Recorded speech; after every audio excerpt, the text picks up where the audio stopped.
Good morning, everyone. My name is Miguel Pratt. I'm the program coordinator at the Bahamas Institute of Financial Services. Mr. Samuel Wilkinson will be your lecturer for the financial accounting course, and I welcome you all to it. Please, ladies and gentlemen, do me a favor. Please secure the link that was sent to you. We will use that link for the 14 weeks we have together, okay? So secure that somewhere safe so you can always pull it up. My cell number should be in the email. If you know of anybody in your class or anybody at the Institute who was having a problem logging into any class, I have no problems with you sharing my cell number. So I'll go ahead and send it to them. Mr. Wilkinson should be on shortly. All classes will be recorded and put a place on our YouTube channel. And I will send you information as to how you can access your class video. So we'll just wait for those who don't have the course material, please contact the office. Please speak to Mrs. Dean to get your, I guess your book or whatever course material you need. She should be in office today until about 1. Okay, so we'll just wait for Mr. Wilkinson to come on and he'll take over.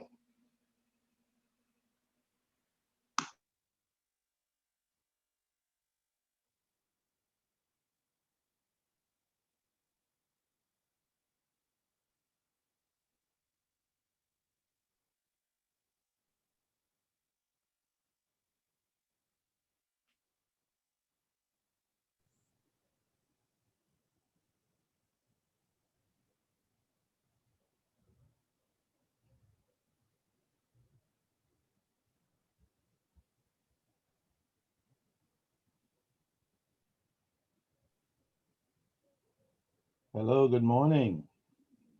Morning. Good morning. Anybody home? Yeah.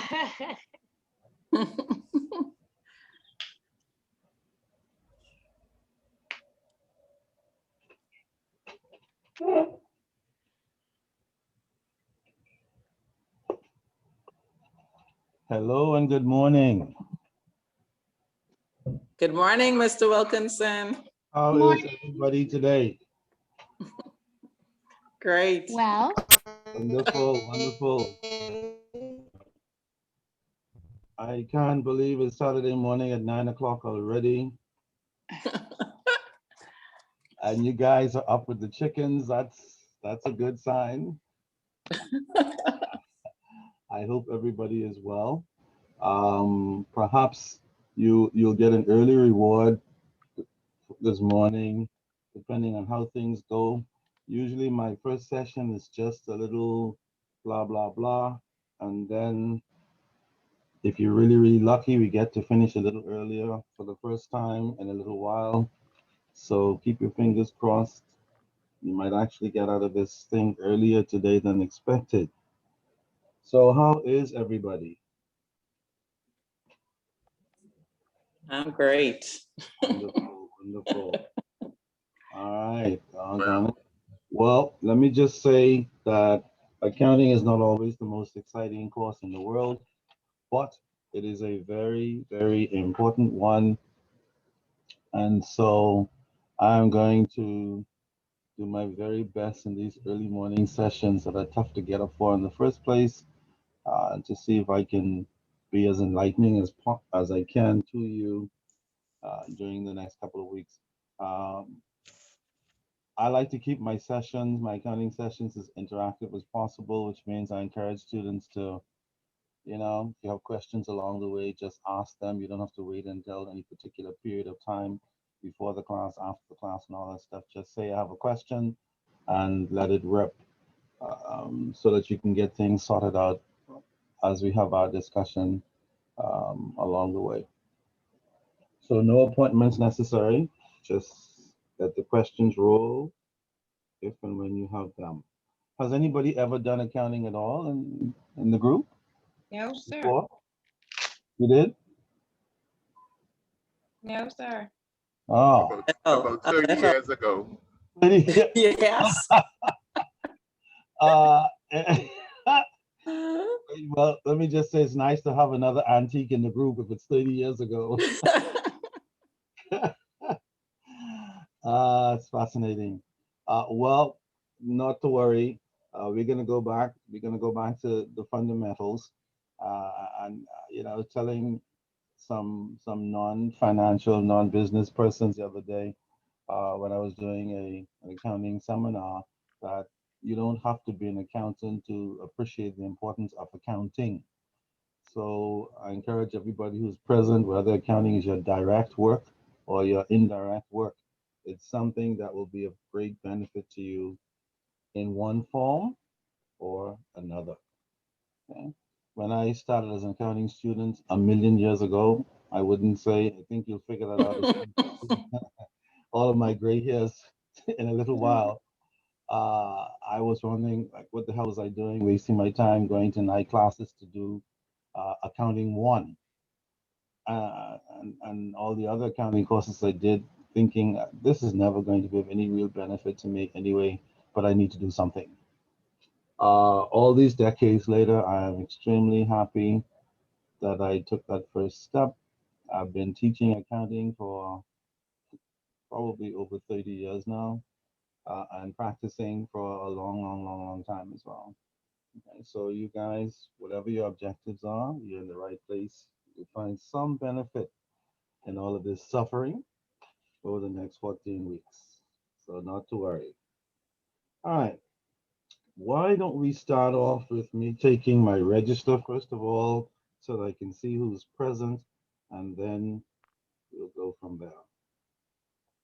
Again, feel free to raise any questions that you would like at any time. It's perfectly fine with me. Before I take my register, let me just officially say that my name is Samuel Wilkinson, in case you didn't know. I've been a lecturer with BIFs since the early days of BIFs back in the 19, man, can't believe it's such an antique, a long time ago, over 30 years. Let me just put it that way. When I was young and slim with an afro and all that stuff. So that's a long time ago. And I have been teaching now from, I don't know, maybe the early 1980s or something. I've taught accounting and all kinds of stuff at the old College of the Bahamas. Nowadays, that they're now University of the Bahamas, it's a little more difficult for, they tell me, for Bahamians to get a teaching job at CLB for some reason, but that's another problem for you youngsters to resolve. The point I'm making is I've been teaching for a long time. Taught at the University of Miami, my old alma mater, and most of the local institutions over the decades. So I know a little something about something, I believe. Accounting is not the only subject I teach. I teach most business subjects. I teach banking and finance subjects. I teach trusts and estate subjects and all that kind of stuff. So I've been wandering around in the teaching world for quite some time, and so I hope I am now able to leave a few tidbits with you guys to go on and do your thing. All right. Please make a note of my telephone contact in case you need to call me or send me a text.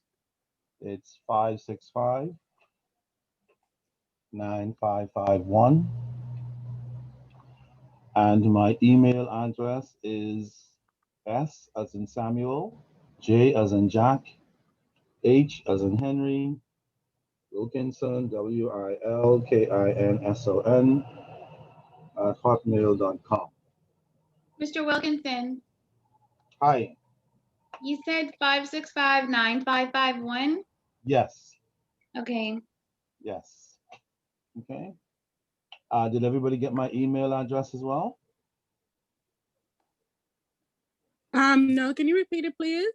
Okay, it's S as in Samuel, J as in Jack, H as in Henry, Wilkinson, WILKINSON, at hotmail.com.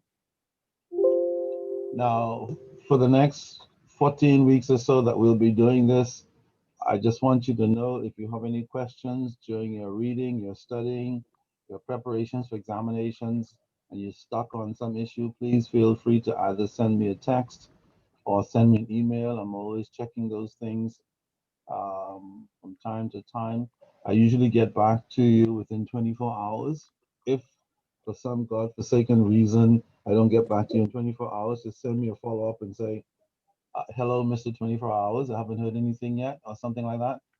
And I'll certainly try to get back to you as quickly as I can with a response.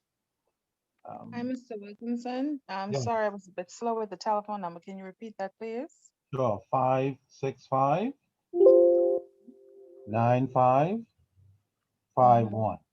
Okay, thank you. Okay. I like to say I'm available 24/7, and typically, in a weird kind of way, I am. What I'm saying is, um, some people have cutoff times. Like, don't call me after 3 p.m. in the afternoon. Don't call me after dinner, 7 o'clock or whatever. I would not say that.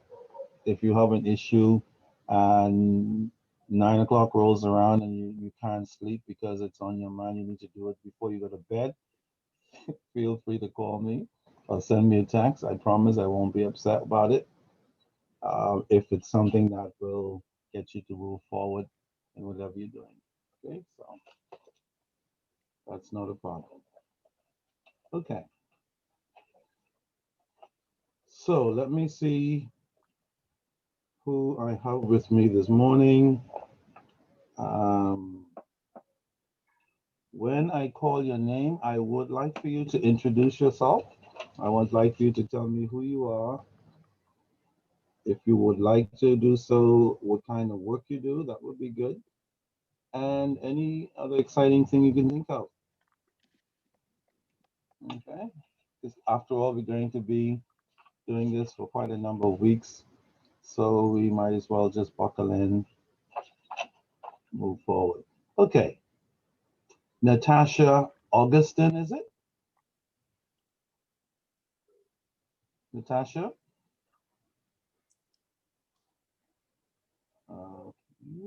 Natasha. Good morning. Yes, was trying to take it off mute. Ah, Yes, Natasha Augustine is the name. Good ah, morning, everyone. yes. Okay, Natasha. Okay, I'm currently employed at Scotiabank as Yep. a collections advisor, Yes, and I took the accounting course because that's really my interest. indeed. Yes, I want to get further into it because I'm more interested in the audit field. Oh, yes. Yes. Okay, so you have a long and interesting future planned. And there's nothing wrong with that. The auditing work is very important work. In case you're not aware of it, most financial institutions, especially the larger ones and the medium-sized ones in the Bahamas and around the world, have to be audited, require audits to make sure that chief executive officers and the board of directors and all these people are doing their jobs properly and not trying to hanky-pank and get away with stuff that they always try to get away with. Okay, so you will be in a very exciting world one day. All right. Yeah. So welcome aboard. You've made your first step. Um, if you're going to be an auditor one day, you'll do quite a few accounting classes in your lifetime. This is only the beginning of it, but whether you believe it or not, this might be one of the most important ones because this is where the fundamentals are learned. This is the ABC of accounting. Yes, And sir. how well you do at this stage will determine how successful and how much better you'll be able to manage those other accounting classes that will be coming along, like next semester, accounting 2, and so on. Okay, so good luck and welcome aboard. Thank you. All right. Cheryl Miller Bow. Are you there, Cheryl?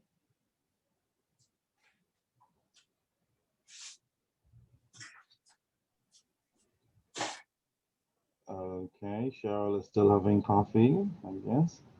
Ashley Douglas. Are you there, Ashley?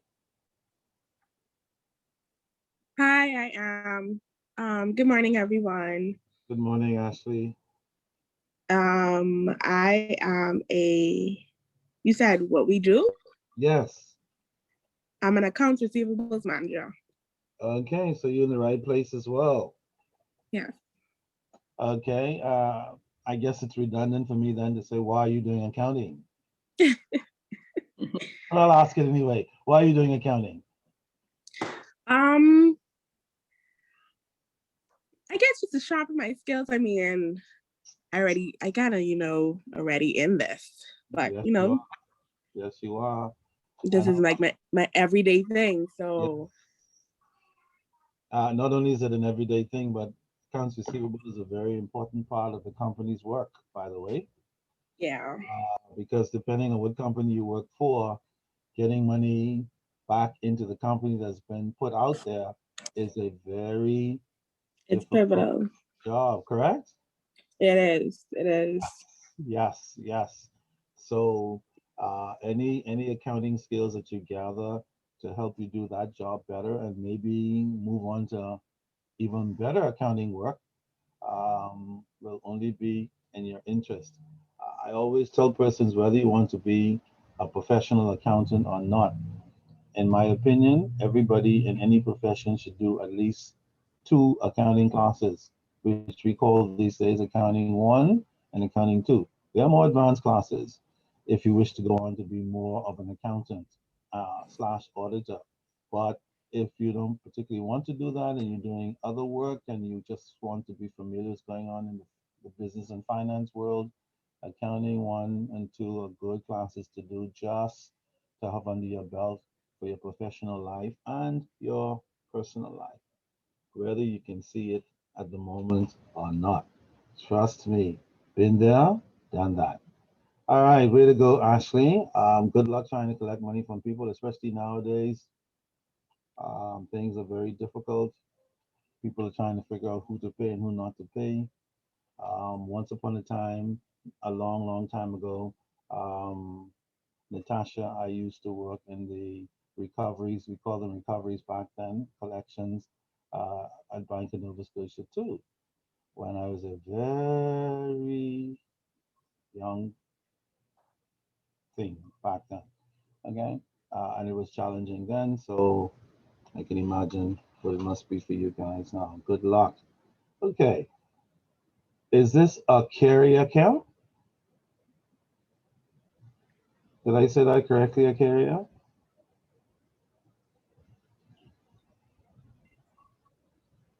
Okay. Samantha Knowles, are you there? I'm here. That'll be me. Okay, Um, Samantha. yes.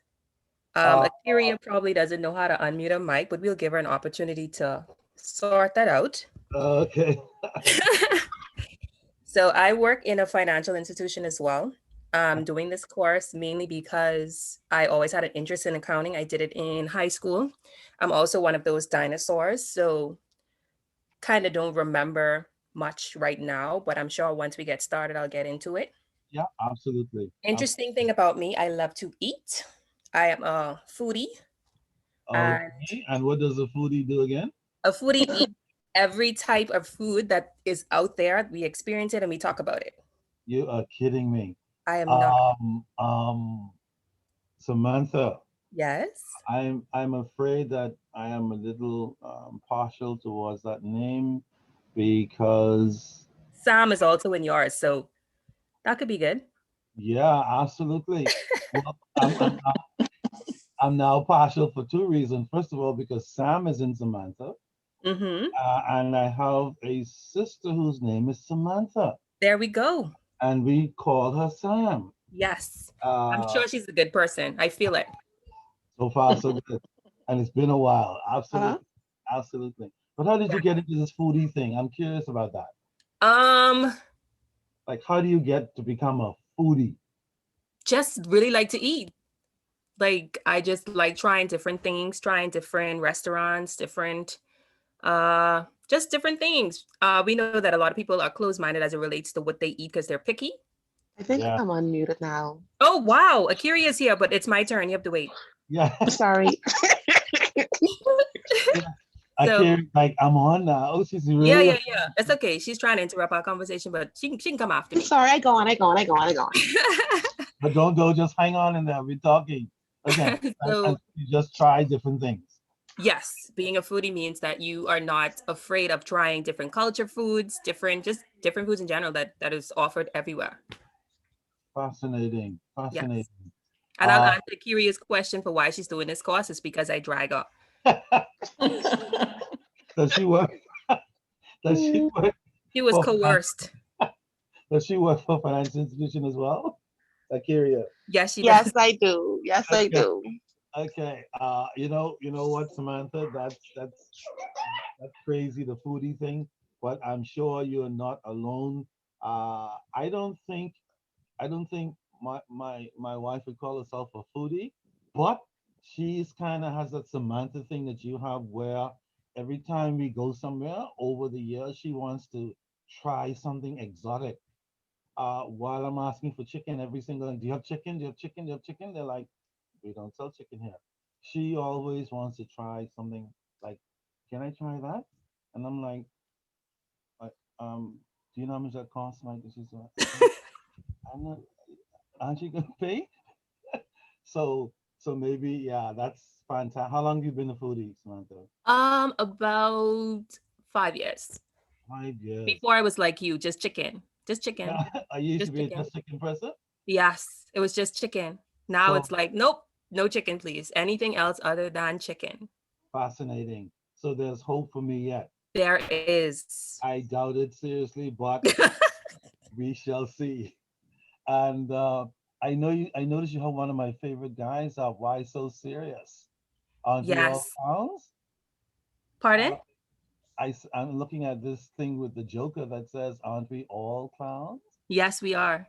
Yes. We don't need to take ourselves too seriously. Like, life is meant to be enjoyed. Fascinating. You definitely, Samantha. I don't know if it's by coincidence or what, but way to go. You're absolutely right. Absolutely right. Awesome. Thank you. Akira, you're up. Akira, I you am? are up. Okay. Hello? Y'all can hear me? Yes, you may speak. Oh, okay. Besides from being dry here, I am also a refresher course for me. I did my associates a while back, so I want to be able to pursue my bachelor's in accounting. So this is Okay. a refresher course for me. Okay, excellent, excellent. How long ago did you do your associates? About 6. It's It's like a while. It's a while back. Yeah.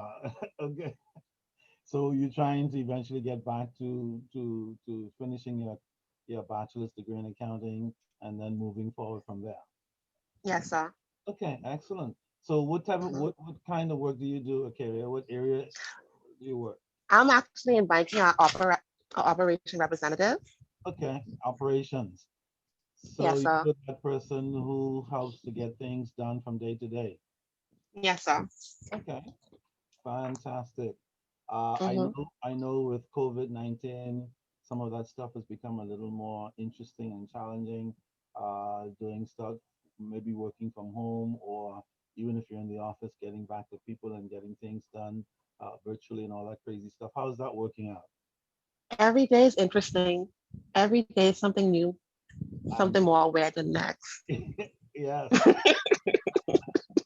uh, I happen to be a former banker as well. I'm not just an accountant. I was in banking for a very long time while I was Mhm. teaching and practicing accounting Mhm.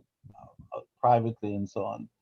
So I understand the world of, first of all, retail banking, which is where you guys are, and then I spent about 20 years in private banking with all kinds of different international private banking firms at all kinds of levels in the organization. So I've seen quite a few interesting things in my life as well, which is why when you say every day it's interesting, I really do know what you mean.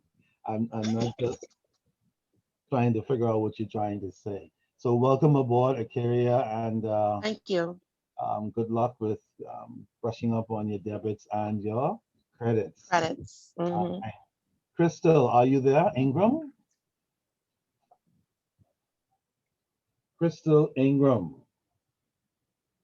Okay, she'll join us in a little bit. Now, is this Fabian La Rochelle? Did I say that right?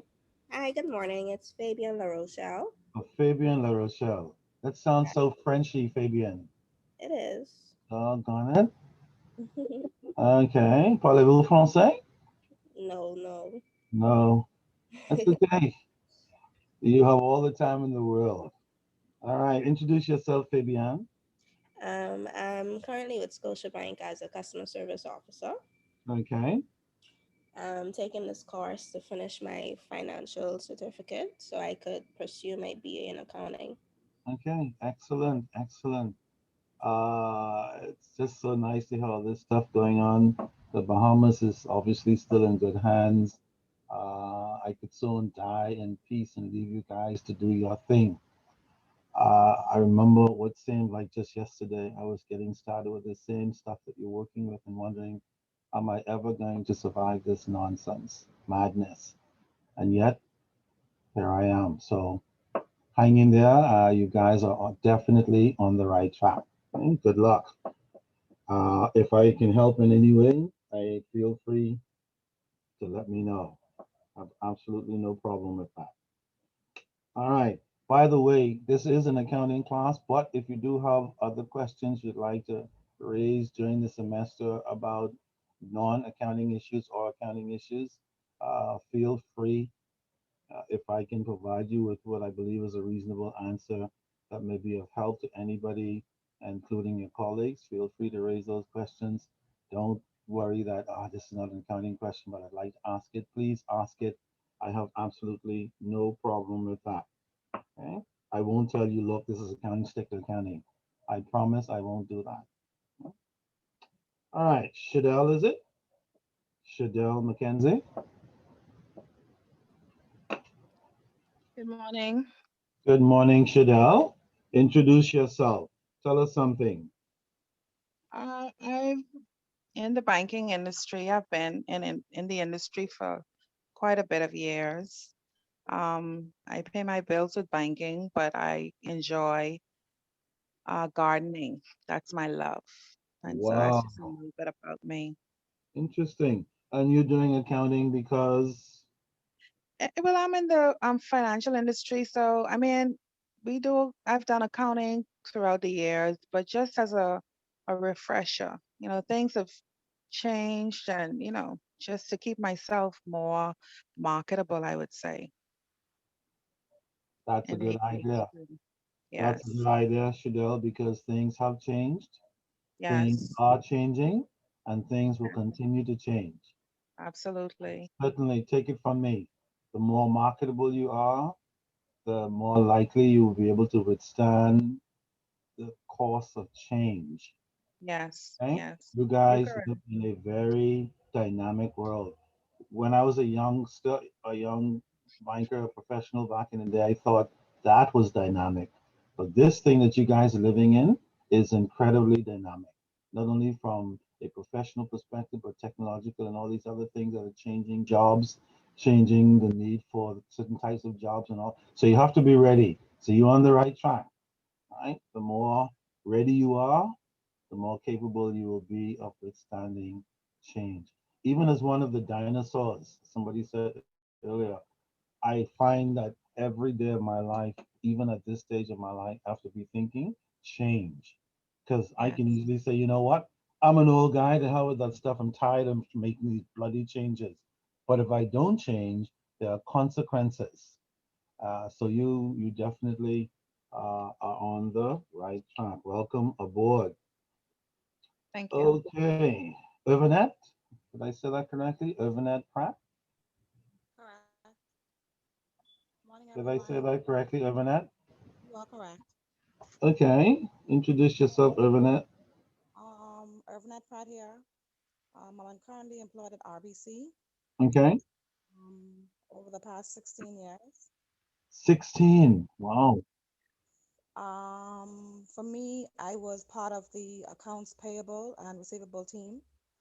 Okay. Since I have transitioned into the finance department.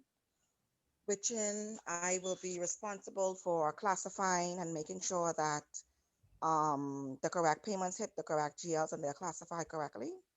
Yeah, very important job, So by the way. I think that accounting one will be the first step for me to be able to get my feet wet, Yep, get a it is more the first step. of what I need to do for my No, day-to-day. it is definitely the first step, and it is the correct step. And if you're working in the finance department, especially dealing with general ledgers Yes. and And posting that's and a all great this place stuff, to be yeah, you are definitely as well. in the right place. All right. So I encourage you then to suck up as much of this stuff. Yes, you're gonna do a little breakneck thing to study for examinations, but more importantly, when all the examinations are done, the information is going to be very important to you in many different ways that you probably cannot see just yet. But a year from now, when you're done, 2 years from now, when you're done, you're going to say, I'm happy I did that accounting class. Okay? And for all of you who work in accounting or business or finance or just want to have a firm accounting foundation, again, I encourage you do both accounting one and accounting two because it will really give you that fundamental grounding that you need to take you forward in all these different incredible jobs that you're doing and to get you ready for the unexpected. You never know when your employer might tell you we don't need you anymore for whatever reason. And then the only job you can find is a bookkeeping job or an accounting job with some of the stuff you've learned. Then you say, thank God I know the difference between a debit and a credit and so on. Okay? So thank you, Yvonne. Good luck. You are definitely in the right place. Thank you. Okay, Rochelle Roberts. Rochelle.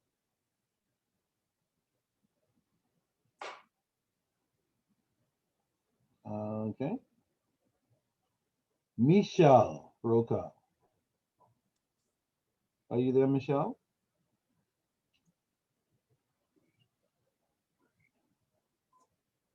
Okay. Dion Stubbs. Good morning again. Oh, yes. Good, good morning, Dion. I'm back. I'm back in your class again, Mr. I Wilkinson, have, from I have, collections to accounting. I have absolutely no problem with that. Welcome aboard. Introduce Yes, yourself to your colleagues. yes. Good morning, everybody again. It's Dion Stubbs. I am currently employed with RBC. I've May would make me 22 years. My. I'm in credit management and recoveries, and I'm a credit and recovery specialist. Yes. I always had an interest in accounting, but I never really pursued it. Like somebody had mentioned, I'm a dinosaur as well. So it is like a refresher's course for me. And one of the main reasons I decided to do it, to better assist my clients. Like you say, everything is changing so rapidly. And I find that a lot of my clients now have become self-employed. Yes. So they may end up to an accounting one time to start their business. And then when they come in with their paperwork, they can't understand a thing about debits, credits, their financial statements and reports. And Correct. so to better assist them, some things I don't understand myself. Absolutely. But I Yeah, after so the semester, you will understand those things far yes, better than you understand them today. right. Absolutely. So that's one of my main reasons. So, to be able to assist them, because as you know, becoming self-employed, they just starting out is very little funds. So they Yeah, can't retain an accounting for very long. I know. Um, So, to tell you the mhm, truth, well, two things about that. To mention it. First of all, yes, this kind of course will definitely make you better at your job. No doubt about it, especially when it comes to dealing with your clients and some of their business and accounting issues. You will not be their accountant, but you'll certainly be able to understand the language a little bit better and direct them a little bit better, even if it only means telling them, look, you may not be able to afford all the blah blah blah pomp and pageantry, but you need to do something to maintain and understand what's going on in your business. So that's an excellent thing that you're doing. In fact, I've been telling many bankers for a long time over the years, because you're doing quote unquote banking, that doesn't mean you don't you exclude yourself from an accounting or two classes, because bankers are invariably involved in some accounting things, just how accountants are invariably involved in banking things. So it kind of crosses over, all right? And especially in the kind of work that you do, Dion, for sure. Yeah, Uh, yes. and I can relate to that because actually I've been doing small business consulting for a long time, and I constantly fight with small businesses. I said, look, one of the reasons why you find an accountant whose fee you can afford is because you need one. I'm an accountant. I'm telling you, you don't want to find an accountant that's whose fee you can't afford to pay. You're small, you cannot particularly afford it. But there are persons out there who will do that work for you at a reasonable fee. You need to find that person because financial information is absolutely crucial. And so many Yeah. small business people are afraid of it. They don't want to do it. They don't want to pay for it. They don't think it's important. They think that once they make money and put it in the bank, they don't need an accountant. They are an accountant. And many of them have suffered the consequences of seeing so many small businesses suffer, don't do as well as they could, go under, just because they wouldn't want to pay a couple of bucks to get proper financial and accounting guidance. Okay? So yes, you're absolutely right. And even as their banker, you will be doing a great job for them because you actually understand a little bit of what they should understand. So welcome aboard, Dion. It's Thank you. nice to have another dinosaur roaming around among all these young whippersnappers who are out there getting ready to conquer the bloody world, uh, Yes. as it should be. Okay, good stuff. Okay, Indira Thompson. I'm here. How are you? Okay, fine, Indira. Introduce yourself. Good morning again, everyone. My name is Indira Thompson. I am 34 years old. Wow, I'm look a like a babe in swaddling clothes. I know you I'm a think I know you feel older, but you're just a babe. yeah, I feel like time is getting away from me, to be I honest. know, I know. It is. Make no mistake about that. But lucky for you, you're still only 34 at the moment. Right. Okay. But just In remember, I was 34 about 3 days ago. Time flies. Yes. Let it rip. Keep going. so in contrast to everyone else that has spoken thus far, I have no experience in banking. I'm actually a school teacher. You're a My teacher? my discipline is English, literature, and language. I'm employed at CV Bethel. I've been teaching for almost 9 years. Um, and the reason why I signed up for the course is because I do have a business, Okay. and I feel at this point, 3 years in, almost 3 years, like you said earlier, accounting is more than just you depositing money in the bank. Like making the money is good, you know, seeing the money, but if you don't know how to properly manage it, you can lose it. And Yes. getting critiques and, all kind of constructive criticisms from a personal friend of mine that is just all business. I mean, Yes. and I'm like, you know what? I don't want to fail. I don't want the business to flop. So I need to do something to empower myself that'll help me to strengthen the business, that And that aspect of it. I you got are customer service down pack. mean, to science. That's my thing. But being able to control and facilitate the money, that's another thing. It You is know, most people who have small businesses, they're excited about the business they have. They know the business that they have. They're making right? money in many cases, but uh, the their problems come not in their ability to generate income, but the ability to manage it, understand it, and plan for its continued future. Exactly. And so many persons, because they say they're trying to save money, they find out eventually that in trying to save money, you end up losing more than you're trying to They're save. losing it. Yep. Right? Yep. Exactly. Absolutely.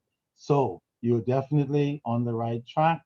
Um, um, all I'm going to say is, in addition to being a lecturer, I'm also a small business consultant. And all I'll say about that, a word to the wise, is sufficient.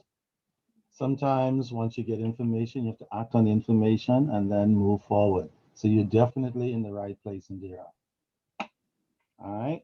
So all this stuff, everything that we talk about this semester is going to be absolutely important for you, as it is for others in terms of understanding the fundamentals. And I guarantee you, you're an entrepreneur, but doesn't hurt for the entrepreneur to know a little language about the accounting and finance of the work they're in. Even if you have an Exactly. accountant or get one, when you hear the information, when your accountant is talking to you, you know what it means. You can make plans, make decisions, Right. and Right. understand what they're saying. So yeah, you're in the right place. All right. So welcome aboard, and Yeah. you will not regret it one way or the other. All right. Some mornings when you get is, should I do this bloody class this morning? I don't feel like, but you should. Okay. Accounting is also, especially if you're doing the fundamentals, like the first parts of accounting, one and maybe later two, you want to be in your class sessions because you can listen to it later or read it later, but it's not the same as actually being there in the moment, listening to to me say whatever I have to say, and to your colleagues raising questions about it. It's better to be in the moment. Okay, so Mhm. welcome aboard, Indira. Good Thank stuff. you. Good stuff. A lot of entrepreneurs will not even walk into a one-day seminar in accounting for some reason, which is ironic because they need to be there. But they always say they don't have time. They don't understand it. They don't this. They don't get it. They don't need it. Well, I'm I'm willing to commit. I'm willing to sacrifice because it's a big difference between you having a business and running a cash cow, you know? Of course, I know. I have helped many businesses out of a big mess. I just some guy a couple of weeks ago let everything go completely to hell, not only in his business reporting, but also his regulatory reporting and all this stuff. Then all of a sudden he gets a contract and everything is behind, not up to date, no financials to show, no information, and he could lost the contract Wow. because he didn't have the proper accounting and regulatory documentation in place. Ironically enough, somebody referred him to me last year, and I was telling him for almost a year, John Doe, you need to do these things. Okay? I'll get to it, I'll get to it, and you'll get to it until he got to not even getting the contract. Significant. I'm hoping now that maybe John Doe has gotten the message. Okay, he lost a lot of money by not being able to get that contract, and you certainly don't want to be in that position. All right, so good stuff. Last but not least, Melissa Williams. Melissa, are you there? Melissa? Okay. Is there anybody's name I didn't call? Yes, sir. Okay, Owen. Yes. Okay, Owen. Introduce yourself. Good morning, everyone. Good Morning. morning. I am employed by the Bahamas government at the Ministry of Environment and Housing Okay. with responsibility for housing and legal matters. Okay.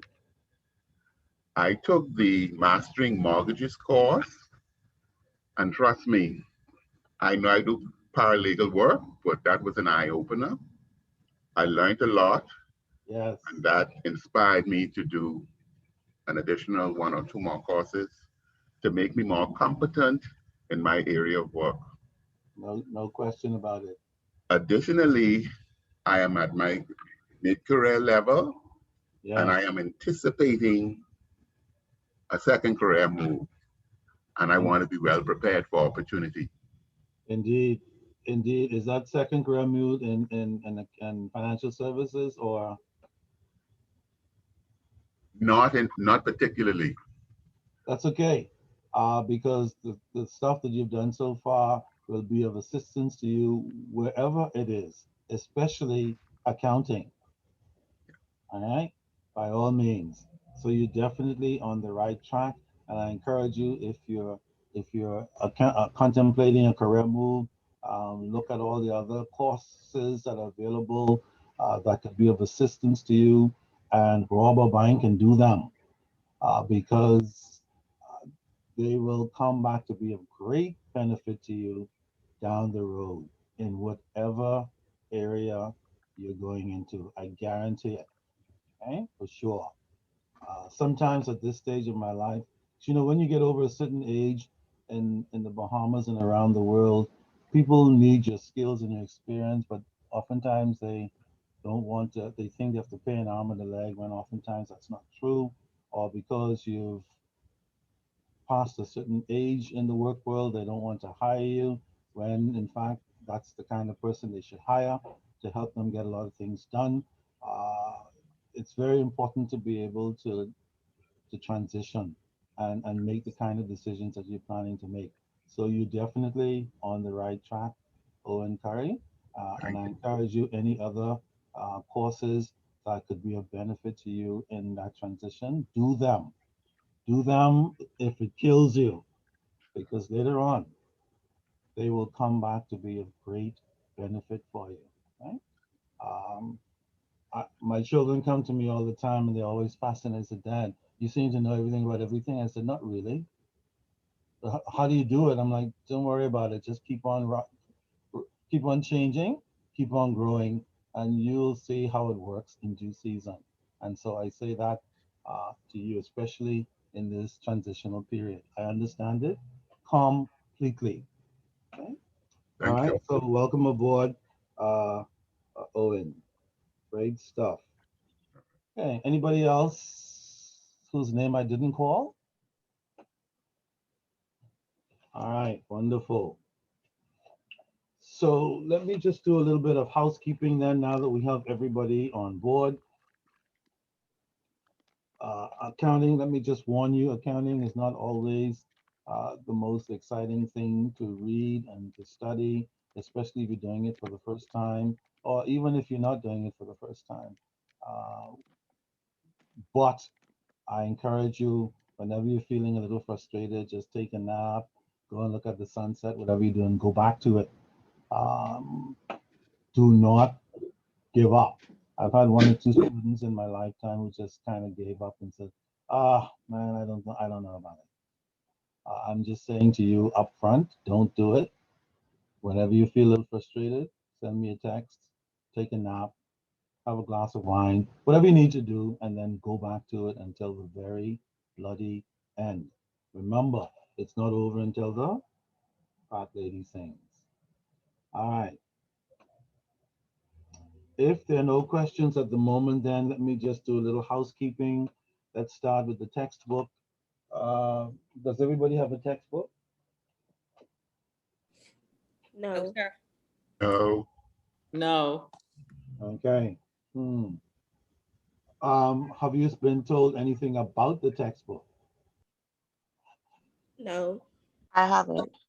Well, Miguel said that if you haven't, you can pick up today. I think the office is open today until 1. Okay. Mrs. Dean. Yes. Yeah, Letitia Dean is kind of your contact for accounting at the Institute. Of course, if you cannot reach her for any reason, Miguel Pratt is there as well. and he'll be able to assist you in the event that you have any difficulty getting to Miss Dean. Um, did anybody say anything about the name of the textbook, the author, anything at all? Yes, he did. Let me see. Okay. Yeah. What have you been told? Let's see if we're on the same page. And also, you'd be updating your colleagues as well. Principles of Financial Accounting by Neva Powers, 12th edition. Which edition is that? 12th Yeah. What color is that text? Is it a gold text? is sky blue and blue text Sky blue with with what's concept. on the front of it? It is a gentleman walking on the stairs. Concepts. Oh, that one. Okay. Is that the one that the teacher said you'd be using? Yes, I had picked a textbook up from Miss Dean yesterday. Okay, excellent. So they are available for students to get. I Okay. had some. I don't know how many she have more left. I'm not sure. Mm. So what? I hope it's enough. Otherwise, they'll have to do like a hell of a lot of improvising for any shortfalls. But what I would suggest you do, and actually this is why we call it housekeeping. So that is the text. Who's it by again? Let's make sure we all on the same page. Needles. Principles of Financial Accounting. Yes, Needles Powers. Okay. And N-E-E-L Person. Powers. Yes. 12th edition. 12th edition. Okay. All right. So if you guys have made a note of that, Principles of Accounting by Needles Powers, 12th edition, please contact Letitia Dane uh, after this class if possible. And certainly if you have any difficulty today, show up first thing on Monday morning, get your textbook as quickly as possible. I do hope that they have enough to cover for everybody. They should. If they don't, for some forsaken reason, we'll have to improvise and make provisions for you to get your text. Okay. So either way, just kind of go down there as quickly as you can, try and secure a textbook. If you don't have a textbook by end of day Monday for any reason, please send me a text, let me know so that I can follow up with the institute to make sure you get one as quickly as possible. But hopefully we have enough. Okay. Okay. A little bit about your class schedule. As you know, Saturdays from 9 to 12 is our scheduled time. Sometimes, depending on the nature of the information, I might look like I'm running into the full 3 hours. I usually don't like to break during the session. If you need to break to have a coffee break or some other important break, you can do that and come back to the group. But I just kind of keep going until maybe about 2.5 hours into the session. And instead of giving short breaks in between, I just kind of go straight through and try to finish up a little before 12 o'clock so you get out a little bit earlier for being so patient through all the first 2.5 hours. So somewhere between 11:30 and 12 o'clock, I'll usually be seeking to bring my lecture to an end. If I look like I keep going to 12 o'clock for some reason, you can say, we keep going to 12 o'clock, can we like get a little break or something? And I'm like, you know what, you're right. Let's finish a little earlier because it could be very challenging sometimes after 2.5 hour session of this and that, especially debits and credits and accounting concepts and all that kind of stuff. All right, so that's our general position. We know it's a 3 hour class, but from time to time it'll vary depending on the situation. Okay, sometimes we go a little longer, sometimes we go a little shorter to try and keep everybody sane and balanced. Okay. Other housekeeping, the class is 14 weeks. Okay, so we're going to spend quite a bit of time together, but that doesn't mean you have time to relax. Remember, you have a lot of things on your agenda, so please try to stay ahead of your reading in accounting, so that at least when you come to class, you would have seen some of the information, and the discussion will be a little more manageable. Remember, while you're reading for your classes, that doesn't mean you will understand everything you read. That's not the idea. The idea is just for you to be a little familiar with it. So when we have the discussions and have the extra readings in class and so on, you'll be a little more comfortable with the material, having seen it already. Okay, so try and stay ahead of the reading as much as possible. The worst thing in the world, like any other course, you probably know, is falling behind and trying to catch up. It's a bloody nightmare. Okay? Examinations, you will have 2 examinations this semester. One will be a midterm exam. Want to make a note of that. And your midterm exam is going to be in week number 7. What's 7 weeks from today? What date is that? Anybody know?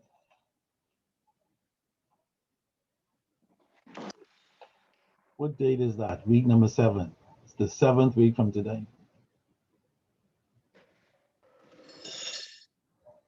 That'll be the 10th. The 10th of March, is it? May. 7 weeks? Sorry. Mm-hmm. 7 weeks from today. 7 Saturdays from today. The 10th of April? 10th of That'll be April. May 10th. Wait a minute. April, May. Sorry, March 10th. My bad. March 10th. March the 10th. Okay. Yeah. So March the 10th will be tentatively your midterm exam, Saturday, March the 10th. And then your final exam. I'm sorry, my correction. It is May 10th because today's the 20th of February. Okay. 7 weeks? Yeah. Believe it or not.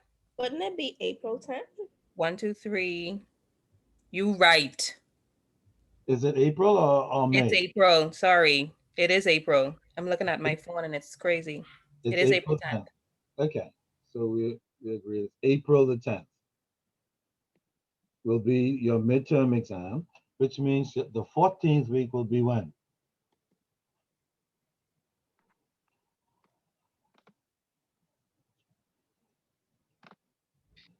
May 29th. May the 29th. Doggone it. That means we're going to be at this accounting for a while. But that's okay. Okay? The reason why we have a full 14-week semester is because some things in accounting you can kind of go over fairly quickly, and then other things in accounting you have to go through the process to discuss the mechanics of it, because accounting is 10% reading and 90% practice in some cases, in many cases. So we'll certainly be needing the time. And that's why accounting classes are always scheduled like this. Okay? So we can have time to go over the core key things that we need to, the mechanics of how to understand and post debits and credits, how to make journal entries, and all of these, how to read financial statements, all of these mechanical kinds of things that we need to do. All right, so not to worry.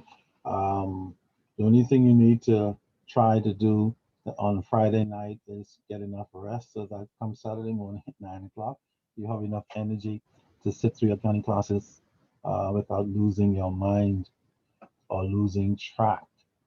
Okay, so I don't know who's used to having Friday night fun. Can you repeat the tentative date for the final, please? Not the midterm. The final tentative date is May the 29th. That should be 14 weeks from today. Other than the textbook, do we need any other tools for this class? No, the textbook is all you need. That will be your core point of reference. Once you get that, that will keep you more than busy. I certainly at this early stage in the game will not add any additional stress. You will have more than your share with that textbook and our lectures. Okay? Trust me, it'll keep you busy for sure.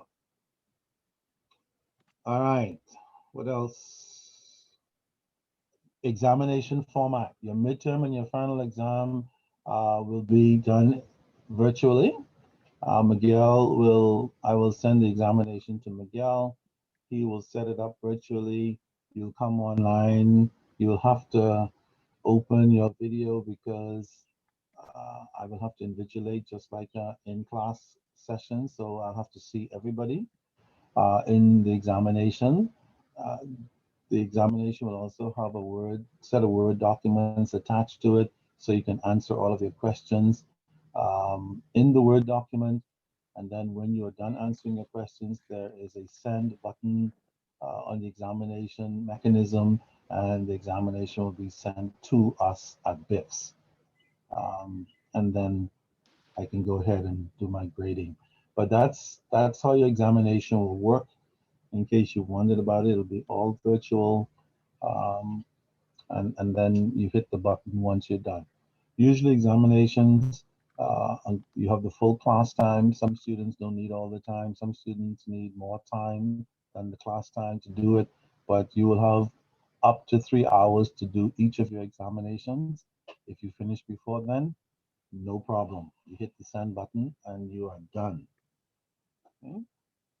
Your examination format, and again, we have set tentative dates for the midterm and the final, but of course, things happen, that might cause us to do it a week before, a week after. But if any of those things are going to happen, I will seek to tell you in advance so there are no surprises.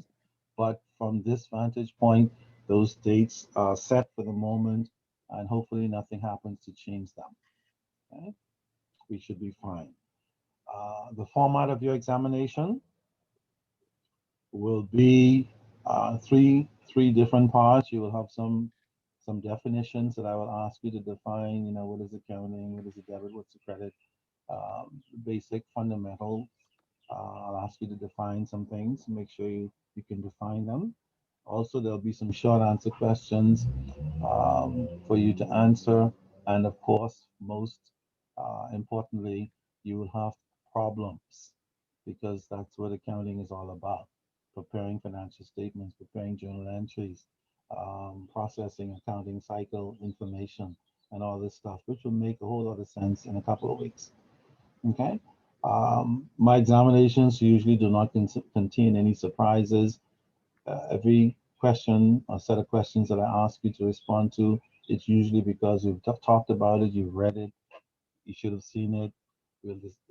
It'll be in there. I won't ask you anything from left field about stuff we haven't really covered. Okay? Like maybe a question on taxation or auditing or some crazy thing like that. Okay? It'll be based on our lectures and our discussions and our readings. Okay? All right. Any questions so far that you might have? Or am I covering all the important stuff so far? I have a question. Question. How much percentage of the midterm would be considered with that final grade? Well, since the examination is going to be in two parts, and I'll confirm this by our next class session, but tentatively, we're looking at 40% for your midterm, 40% for your final, and the other 20% will be broken up potentially in two parts. It'll either be a full 20% for attendance and participation, or it'll be 10% for attendance and participation, another 10% for an accounting assignment that I will give outside of the normal lecture. Okay, so that's tentatively what the breakdown is looking like for this particular class, and I'll confirm how the 20% will go by our next session. Okay?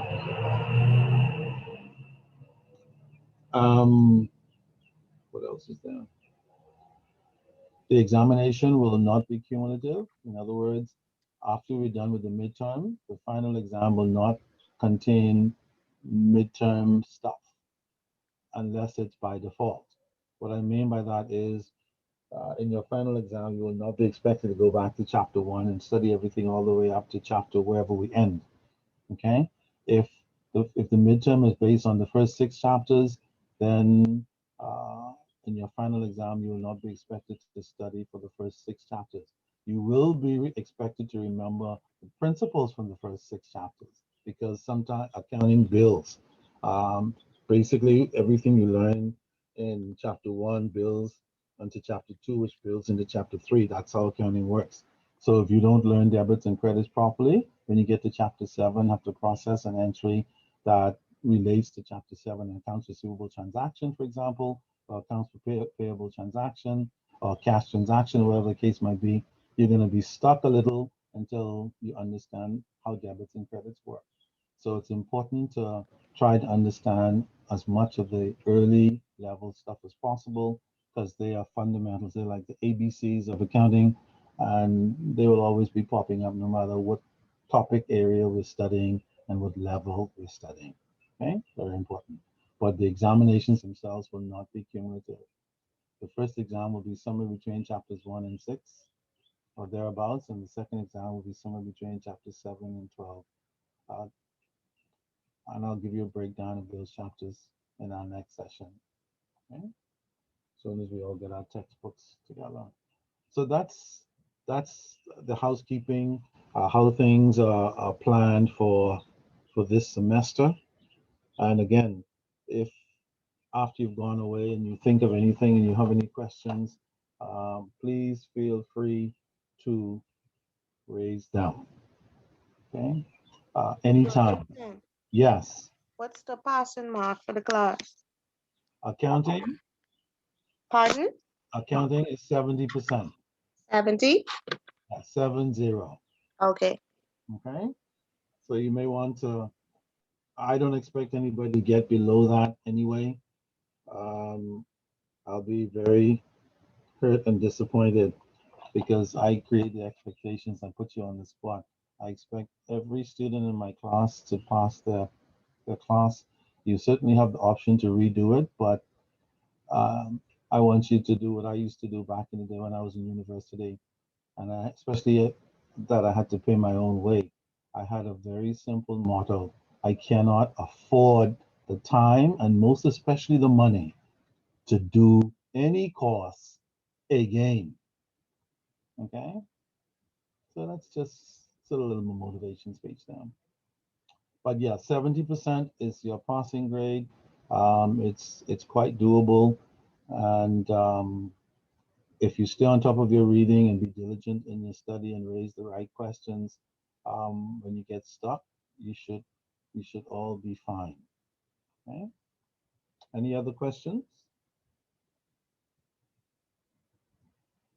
The other point I want to make is we'll probably, when you get your textbook, you'll see we'll probably be doing about somewhere between 10 and 11 chapters for this semester.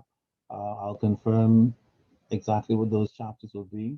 But more than likely, the first 10 or 11 chapters, give or take, the omission of maybe one of them somewhere that may not be relevant for this particular semester. But I'll confirm exactly what those chapters are going to be next session. When you get your textbook, certainly take a look at the first 10 chapters, because more than likely, those are the chapters that we will be doing for sure. Give or take an extra chapter somewhere. And certainly when you get your textbook, go ahead and read chapter 1 in preparation for our next class. If you have extra time on your hands for some reason and you want to read a little further into chapter 2, feel free to do that as you can for any chapter. Remember, since you're learning the fundamentals, you don't need to understand everything you read. You don't need to get frustrated by things you don't understand. Just read it. You will understand some things, you won't understand some things. Some things might seem downright frustrating a little bit, but just read it. Okay? And it'll all come together eventually, guaranteed. Okay? Any other questions?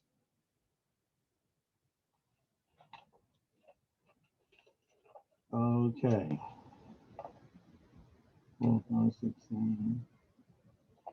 Is there anybody's name I didn't call?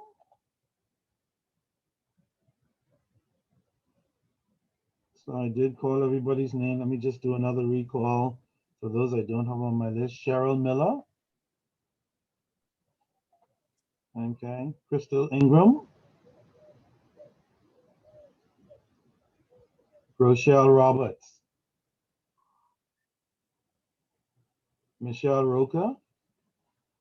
Mr. Wilkinson, Michelle Roca is a colleague. She was unable to get on this morning, so she'll join next week, Saturday. Okay, wonderful, wonderful. So you'll give her an update then on the blah blah blah. Yes, I will. Great. And if of course she has any further question or concern, please give her my contacts, my email, my phone. And if she has any additional questions, she can feel free to contact me and raise those questions. Okay, thank you. Great stuff. Thank you. The only other. Sharma is here, but I think she's having mic issues. So I don't think she can respond. I'm not sure. She was having issues earlier.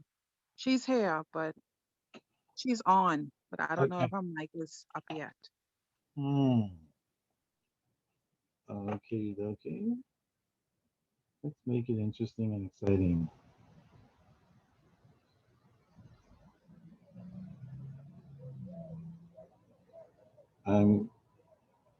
Since accounting can get a little boring, let's make it interesting. I'll say 461.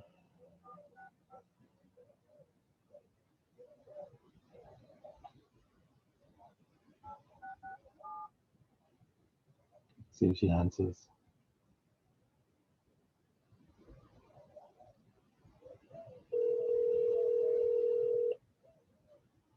So just getting rid of from the boring accounting stuff for a minute. Hello. Hello, may I speak with Cheryl Miller? I'm in your class. For some reason, I wasn't able to unmute. I know. I'm just calling in to be the devil's advocate, so that I can mark you down as being present. How's that? Yes, I'm a present and accounted for. Absolutely. Since I have you on the phone, I have your colleagues here as well. Why don't you introduce yourself, Cheryl Miller? Okay, as I said, I'm Cheryl Miller. Okay. So, part of private trust team. Okay. I'm in accounting rep. This is just like a refresher course for me. Excellent, excellent. Then you are in the right place, Cheryl, for sure. Yes, most certainly. Okay, well, so welcome aboard. Did you hear all that stuff I said earlier? I heard most of it. One thing I want to reiterate is it's the financial accounting textbook, right? Yes. I think I just heard the part of accounting. Yeah, it's a financial accounting textbook. Right. Contact Letitia Dane. She has the textbooks. Go in there as soon as you can and grab one. Yeah. Yeah, I'll do that shortly because I was there yesterday and I sold the last one, I guess. Some came in after the fact. My. They're moving faster than I thought. Also, you heard all that stuff on the examination dates. Yes, I heard all of that. And all the blah, blah, blah. Okay, wonderful, wonderful. Okay, great. Then I'll mark you present and stay online. Okay, I will. Okay, take care.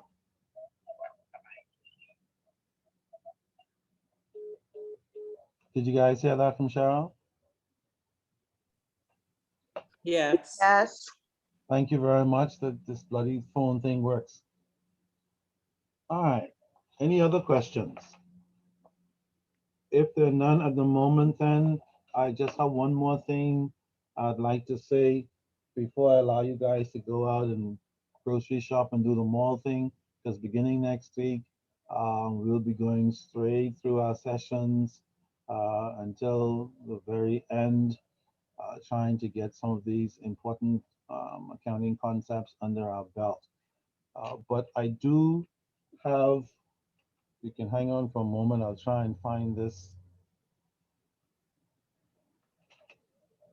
video session I'd like for you to hear before you go today. Some things for you to ponder as we get ready for next week's session.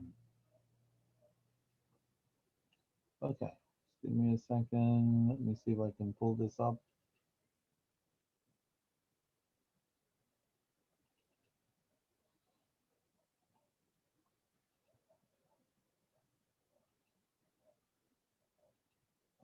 Okay. So far, so good. Mhm.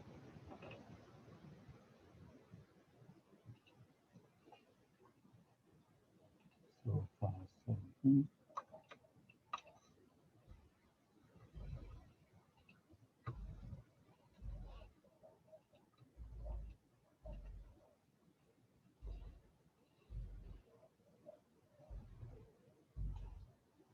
Okay, now let me see if I can share this.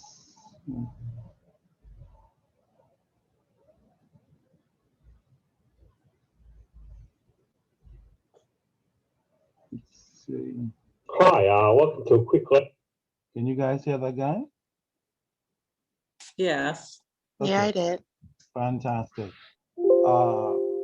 So yeah, Tom Jones is just gonna throw out some interesting concepts and principles, which will govern everything we do this semester and govern everything you do in accounting wherever you go in accounting.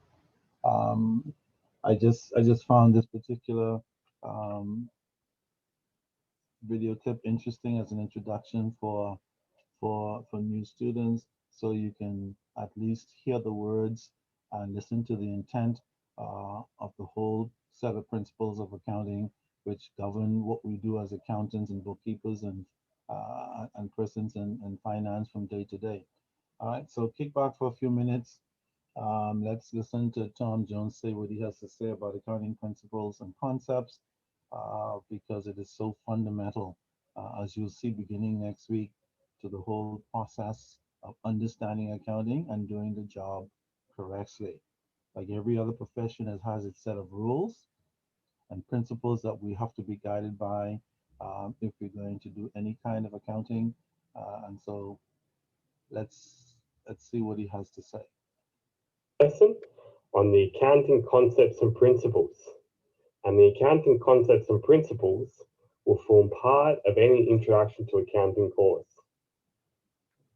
Okay, in the next few minutes, we're going to learn 7 accounting concepts. Every student, bookkeeper, accountant, MBA candidate must know and understand these concepts and principles if they're going to become proficient as an accounting professional. There you go. Every accountant, bookkeeper, and even MBA student who's seeking to go out into the world of finance need to understand these accounting principles, because they are the ABCs of how accounting works and how it's expected to work. Any one of these principles that you violate doing bookkeeping and accounting, you're going to find yourself in trouble, right? Like any other profession. Right? All right, here we go. By the way, does anybody know the difference between bookkeeping and accounting? If there is a difference? Anybody?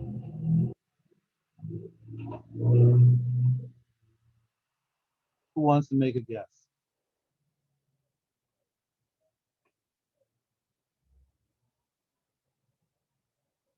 Can you hear I'll me? try. Okay. So I'm thinking bookkeeping is more or less the theoretical side of it, where you learn the concept, and accounting is more or less managing the money.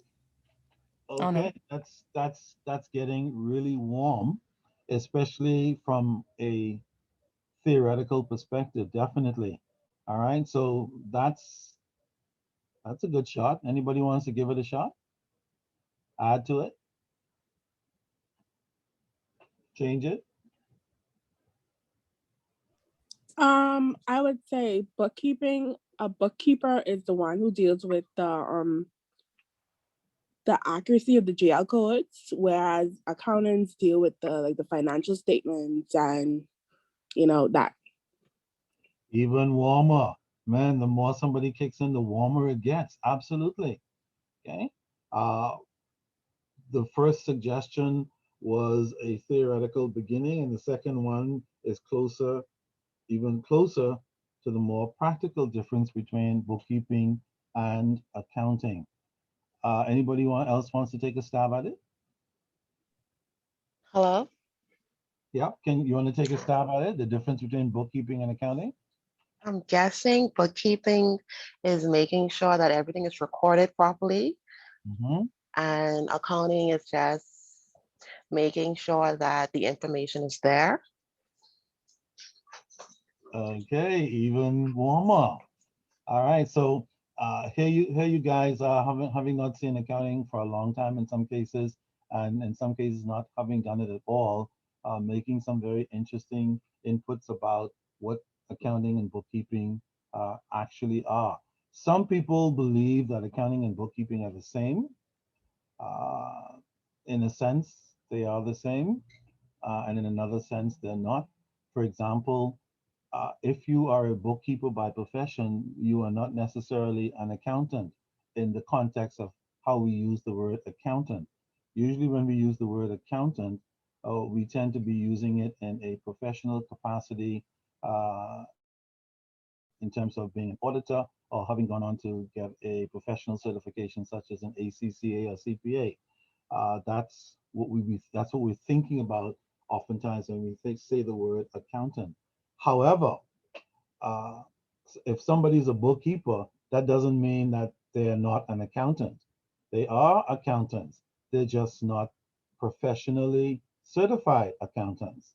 Okay, so you can be an accountant and be a bookkeeper, and you can be a bookkeeper and to some extent an accountant, but not a professionally qualified accountant. Okay, and professionally qualified means that you have been trained to do auditing as well as accounting. Now, having said that, for simplicity purposes, let me say this. As somebody said earlier, the bookkeeper's job is to make sure that all transactions are properly recorded into the general ledger, and then that information is used to produce financial statements. That's typically what the bookkeeper does, which means that the bookkeeper's job, even though oftentimes in some firms are not seen to be as sophisticated as the senior accountant or the CPA, professionally qualified accountant, that bookkeeper's job is an absolute crucial function to the organization, because the bookkeeper is responsible for making sure that all transactions are properly recorded on a daily basis. The accountant, on the other hand, generally comes behind the bookkeeper when the work is produced, the financial statements are prepared. The accountant then looks at those financial statements to make sure that the information is recorded and posted accurately, to analyze the financial information to see whether the company is doing better or worse in terms of income and gross profit. Is the company spending more or less in expenses? And depending on what those expenses are, why they're being spent, or what they're being spent on. The accountant then also looks at the balance sheet to analyze all the elements of the balance sheet, such as the current assets and long-term assets, and the current liabilities and long-term liabilities, to try to ensure that not only is the information that is in those accounts accurate and correct, but that all of the accounting, generally accepted accounting principles, GAAP principles, are being properly applied to the day-to-day accounting of the company. I don't think it's a secret at this point to say that if the bookkeeper doesn't do his or her job right, whatever the accountant is looking at will be incorrect. And if the accountant doesn't pick it up, then that incorrect information will end up going to the board and to shareholders and to bankers who've given loans to that company and so on. So there's the fundamental difference between the bookkeeper and the accountant. The bookkeeper is responsible for making sure that information is recorded in the general ledger. The accountant comes behind and analyzes that information and makes recommendations to the management of the board as to what the information represents and how to move forward with regards to that information. Okay? So in case you wondered, in case you hear it again, at least now you hopefully have a clearer perspective on what those two jobs entail. Generally, in practice, an accountant can do bookkeeping work. But in practice, and some bookkeepers can do analytical work like accountants. But generally, unless a particular person in an organization is crossing over, those are two very distinct types of responsibilities in most firms. All right, let's go. Let's see what Tom Jones has to say about these principles. Remember, these principles are like brushing your teeth and taking a bath in our everyday lives. They must be understood to some extent and they must be practiced. And they should not be violated. Because if they are, then financial statements and information and bookkeeping work are going to be incorrect. And that is a big problem, okay, which many firms continue to see who do not practice these principles. Do not assume that because these principles are out there, everybody's practicing them. It is not so. People are doing all kinds of weird stuff for all kinds of different reasons. That's why it's important to learn the correct thing. So when you get out there and you see these things, you can say, that's not correct. Something needs to be done. Something is not right here. All right. Essentially, if you study accounting, this is week 1, lecture 1, slide 1 stuff in your accounting knowledge journey. Okay, some background. Now, accounting information is used for decision making. Reports and other accounting information are produced so management, investors, creditors, the government, or other stakeholders can take actions based on this accounting information. If you further look at it like accounting is the language of business. It's how you can communicate a business's activity over time or at a particular point in time. But if you consider every organization type, every organization size, every organization location, how can we all speak the same language and make the best decisions that we were just talking about? The answer to this is that accountants follow a basic set of concepts and principles whenever they practice accounting. All financial accountants follow these principles globally, and by doing this, they consistently achieve reliability, relevance, and comparability in the information they produce. And that's all we're going to be learning today. The 7 accounting concepts that you have to know if you want to be an accounting professional. Okay, so let's get to the first concept. And this is the entity concept. And this is when we focus on the accounting entity.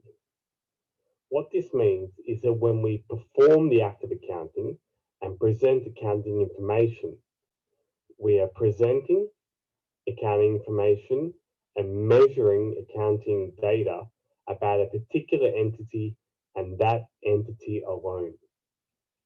Now, an entity is kind of an abstract sort of concept, but all it's really referring to is perhaps an organization or a section of an organization, like a department or a division.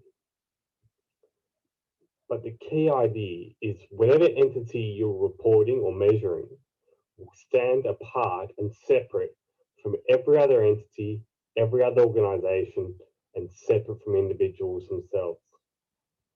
What you do is you draw a strict boundary around the particular entity, and you only do the accounting for your particular accounting entity.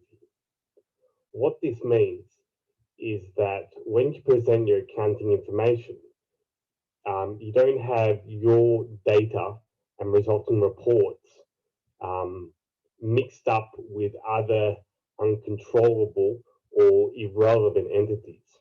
So hypothetically, if you're reporting on the marketing department, you want people who are going to make decisions about your reports on the marketing department only to act on the marketing department information. You don't want outside entity information like the production department to have some of their particular data filter into your entity and thus have confusion and poor decision making based on the reports you produce.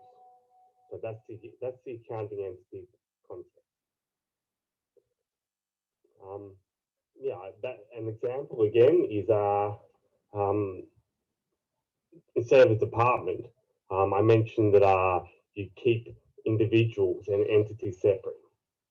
Perhaps you're a micro business person and you run a home business and you have certain business expenses and you have business income within your particular home office. The entity concept tells you that you keep your business transactions, so your micro business transactions, separate from your personal life transactions. So if you're producing financial reports, you would only have financial reports on business revenue and business expenses in running a micro business, and you would separate your individual personal expenses out of those accounting reports. The second concept is the accounting period concept, and this is the focus on the accounting period. The accounting period is simply... Let me say this, folks, before we get into the second concept of the period. That first concept called the entity concept, it's a concept, the name sounds very sophisticated, but as he said, it really just means keep your personal affairs outside of your business affairs. Keep them separate. A lot of persons, especially small business people, they start a business and they have one account and they put their personal income from their jobs or whatever into that account as well as their business information. They don't keep proper records as to what is personal and what is business. And so when the time comes for reporting, you either have over reporting, under reporting, or incorrect reporting. The entity concept in accounting says if you have a business, do not mix up your business accounts with your personal accounts, which include your bank accounts. Do not do it. If anybody is doing it in practice, accountants worth their salt will say to them, stop doing that immediately. I've told many small business people over the years to stop doing it. Some stop and some ignore me because a lot of times entrepreneurs want to do whatever they feel like doing. But it doesn't matter if they adhere to your advice or not. The principle and the concept says, at least for accounting, that they must be kept separate. So if I walk into a small business or somebody invites me in to look at their company or their business, one of the first questions I will ask them, do you have separate accounts for yourself and your company? If the answer is yes, I say, great, keep it that way. If the answer is no, I'm like, not so great, stop doing that.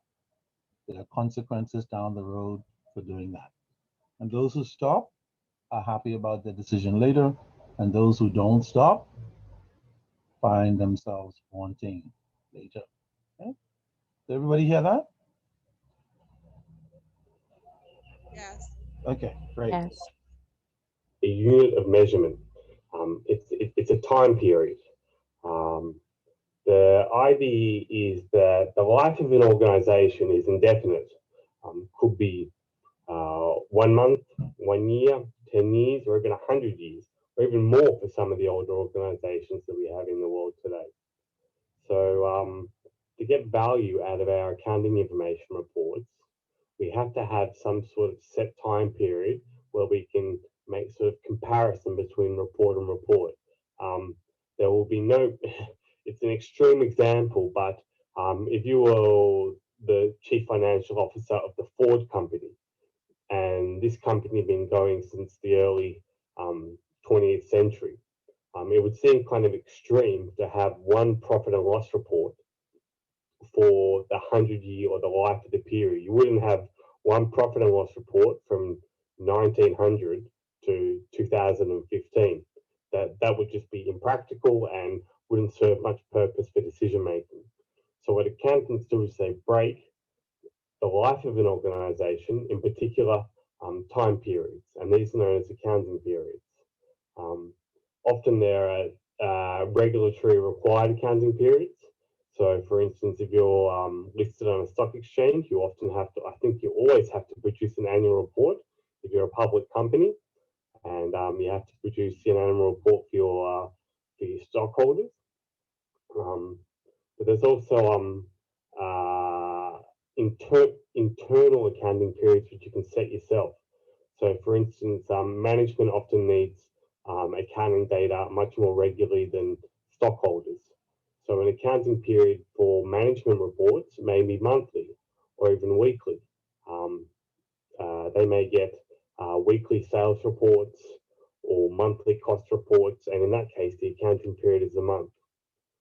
Um, the purpose is comparability between periods, so you're able to compare one period to the other, and having a beginning to a period, a middle to a period, and an end to a period. So it's not one long continuous activity. So, for example, those of you who may have worked in accounts payable and accounts receivable, generally the accounting or reporting period for that particular function might be monthly. In other words, every month you have to send a report to your chief accountant or financial controller. Case might be, or an aging report to show who was paid, who was not paid, when was the last time clients paid, and so on. Such a report might be necessary generally on a monthly basis, so that the senior accountant or financial controller can then look at that information that you have provided them on a monthly basis and decide what kind of corrective action, if any, is necessary to get more money into the company, to manage the payments out of the company, or whatever the case might be. Same thing applies for financial statements. Some firms might require monthly income statements, some might require quarterly, some might require annual, or all of the above. And all of these reporting periods are referred to as accounting periods so that management can have information on a regular basis to make decisions about what's going on. Is it the right thing to do? Do we need to make any changes? And so on. Okay? This is why the accounting periods are so important. And this is why when you go to work, they stress you about getting reports in on time on a monthly basis, because these periodical reportings are very important for serious management decisions that have to be made further up in the organization. In case you're wondering why this particular concept is so critical. Okay? If you give your manager a accounts receivable report that is 2 years old, that does not help your manager at all, except to say that everything is probably in arrears and a mess, which is why the reporting period is generally a week, a month, a quarter, and usually not longer than 1 year, depending on the nature of the report. Okay? So all of a sudden now you have two very critical accounting concepts that can guide your whole accounting world already. We haven't gotten to the others yet, but just those two alone, the entity and your personal life, if you're an entrepreneur, the entity concept number one, do not mix business with personal accounts of any kind. Concept number two, hey, have an accounting period for your business. Get a report monthly, quarterly, once a year, so you can see, or all of the above, so that you can see how your business is functioning. I had a guy not too long ago, he has a car rental business. For a long time, I was saying to him, Tom Jones, you need to have monthly income statements done. He said, I don't know, I don't need a monthly income statement. I put my money in the bank, I know what I spend. I said, maybe, but it's a good idea to be able to look at it in print and look at everything in detail and be able to go and refer to it a month later, 2 months later, 3 months later, and see what's going on. Do a comparative so you can see what happened last month versus this month. Why did this expense go up? Why did that go down? What happened? All these kinds of things are the result of what we call periodic reporting. And the more regular it is, the more entrepreneurs and company owners will know about what's going on in their company. The less regular these periodic reports are, the less you will know about what's going on in your entity, whatever entity or business it is, period. Anywhere from a multi-billion-dollar operation all the way down to a mom and pop shop. You have to have periodic reporting if you're going to keep your hands on the pulse. And it's never a good idea to do your own, because when you're doing it on your own, you have a tendency to do it incorrectly or to play around with stuff if it doesn't look the way you think somebody wants it to look. None of which is good for business owners at any level. Okay? So only two so far, but two absolutely critical concepts. This adds to relevancy of your accounting information and allows better decision making when you have more timely reports. The examples that we gave are the annual reports for public companies or the monthly management reports for internal management. All right, the third principle is the cost principle. And this is based around the idea that accounting value is based on transaction costs. Now, these may be historic costs, which is an important concept, or fair value costs, or fair value, which is another important accounting concept.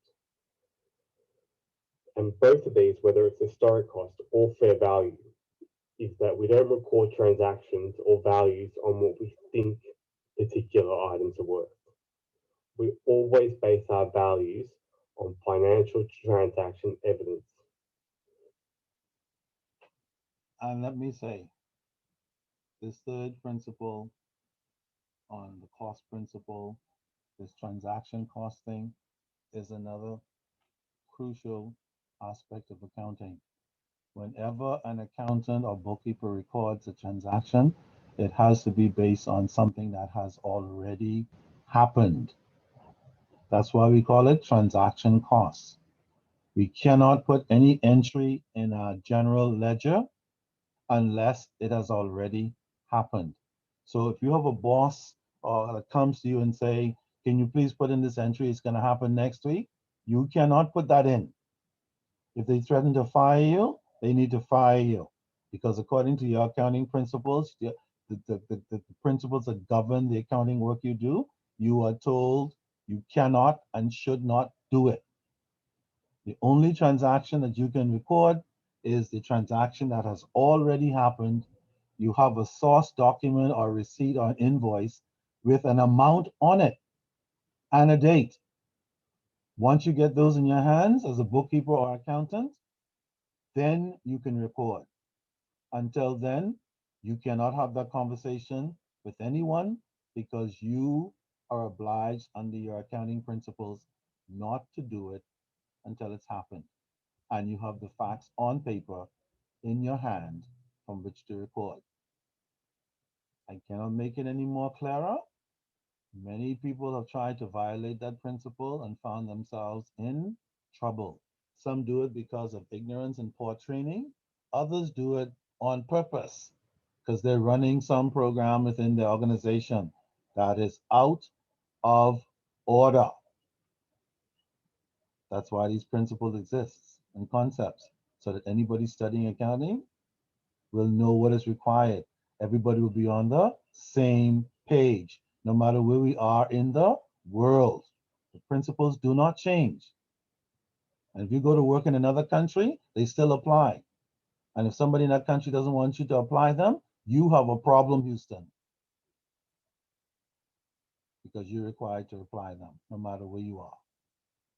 That's the beauty of principles and concepts. So if we're using historic costs, then we may use invoices or receipts to prove the value of our transactions and to prove the value of our expenses or assets. And if we're using fair value, then we may use verifiable valuation documentation if we're keeping values at fair value. It's important to note that we don't record transactions for items on what we think they are worth. Now, we may buy an item for $100, for example, and we may honestly believe that we've got an absolute bargain and that this item is really worth $10,000.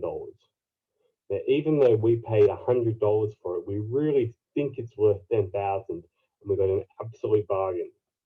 We would never record that transaction or the value of that particular item for $10,000 because we think that's what they're worth.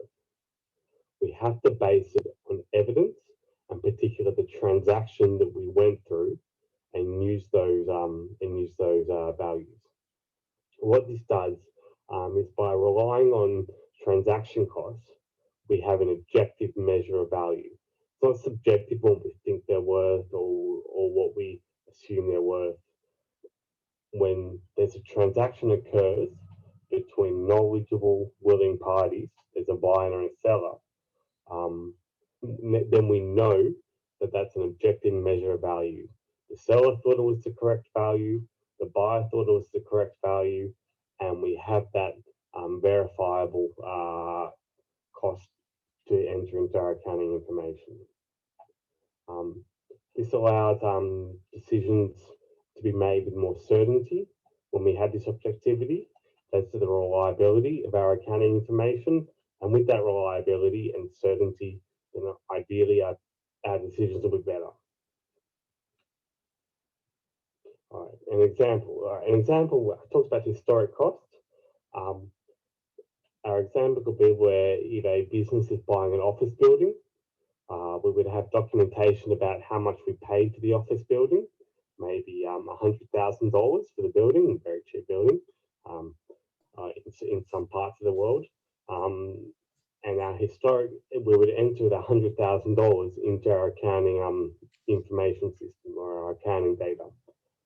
That's what we paid for it. It's what the seller thought it was worth. It's what we thought it was worth as a buyer. And we have evidence of that.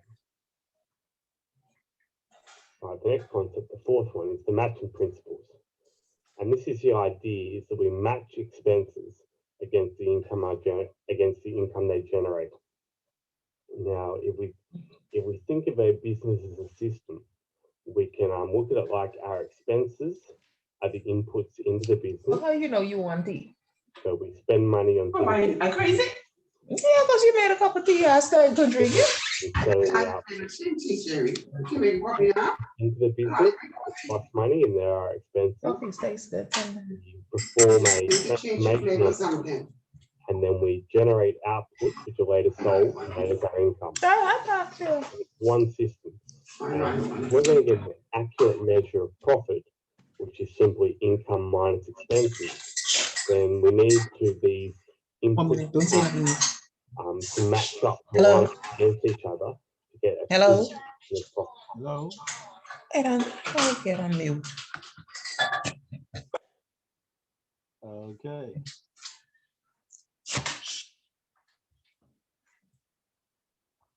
Okay. Can you guys still hear me? Yes, we can. Okay, wonderful. Just giving that situation opportunity to blah, blah, blah. Okay. And again, before we get into the matching principle, just one more word about the cost principle.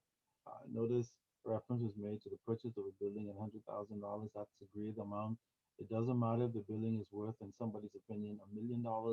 Whatever transaction amount you agree on paper, that is the amount that's recorded in the records. If it's worth more in the market, not a problem. When it's time to sell, you can sell it at the market price. But in your accounting records, you must record it not at the market price, but rather at the agreed price that is on that invoice or document. Okay, very important concept. Some persons who may not understand the concept very well or not at all may have a tendency to try to record the billing at the market price. You can do that, but that would be violating this principle. Okay? And therefore overstating the value of the building in the accounting records. Accounting requires only one thing, that you record it at the agreed price that was paid. We do not take into account any market values. You can do that when you're ready to sell the building, if that time ever comes. That has nothing to do directly with recording the transaction at its agreed price in accounting. Okay? So you can see how crucial getting that right is. Okay? So if you have a building for 100,000 that you agreed upon and the appraiser said it's worth $1 million, you cannot record it at 1 million. You must record it at $100,000 because that's what you agreed to pay for it. And that's what the seller agreed to sell it for. And that's what accounting records. Right? If you sell the building 3 years later, fine, not a problem. We take off the 100,000 off your books because it's gone, and the rest of the money is gravy for you. Accounting doesn't get into that directly.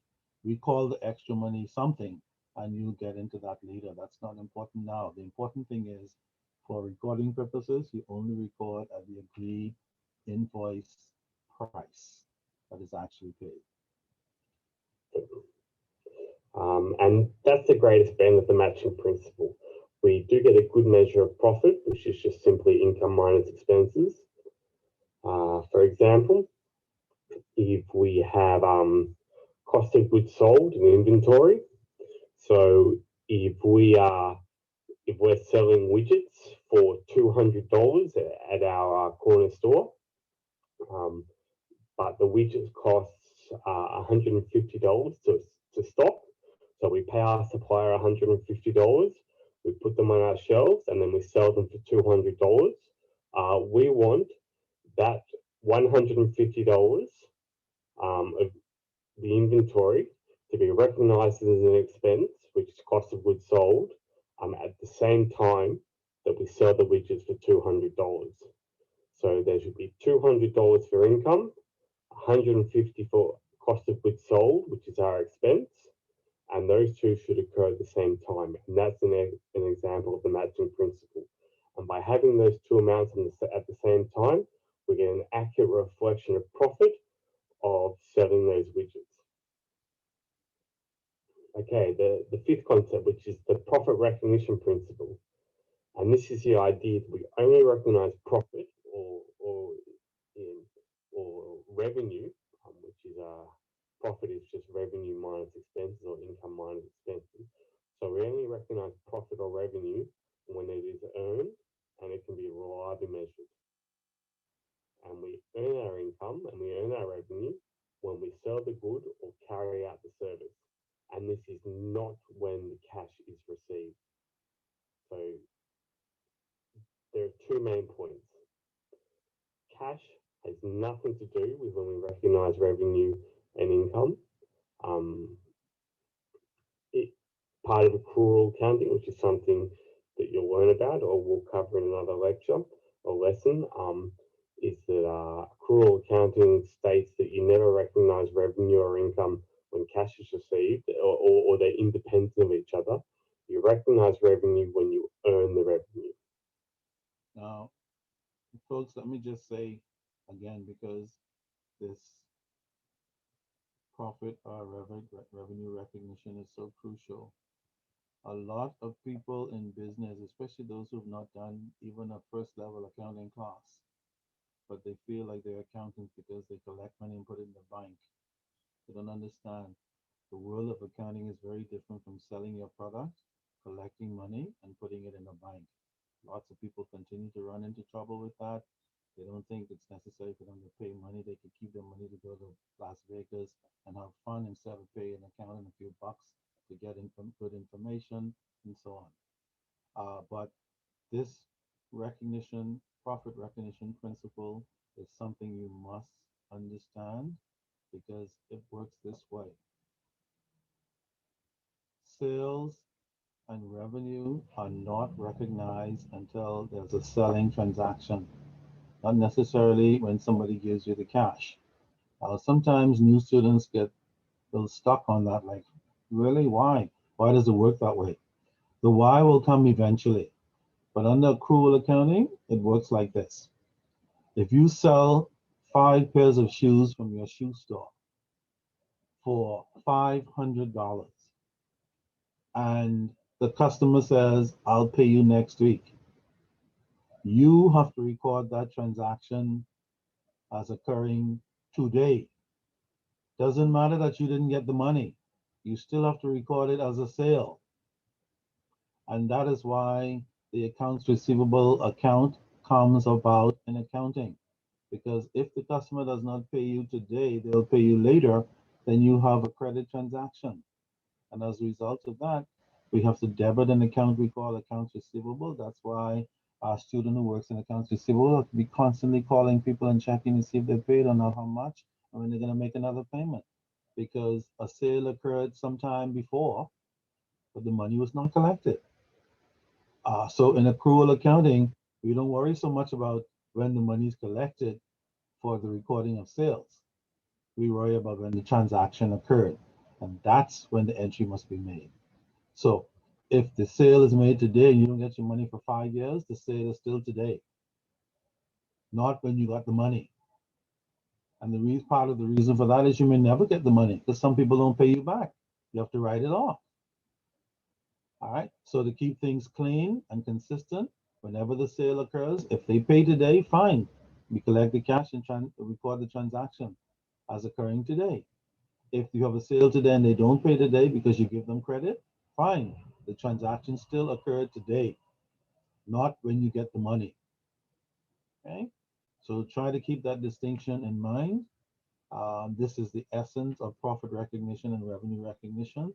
And once you understand that in the manner that I've just presented it to you, you'll have far less problems in understanding when your accountant says, look, there's a big difference between the amount of sales you make and the amount of cash you collected.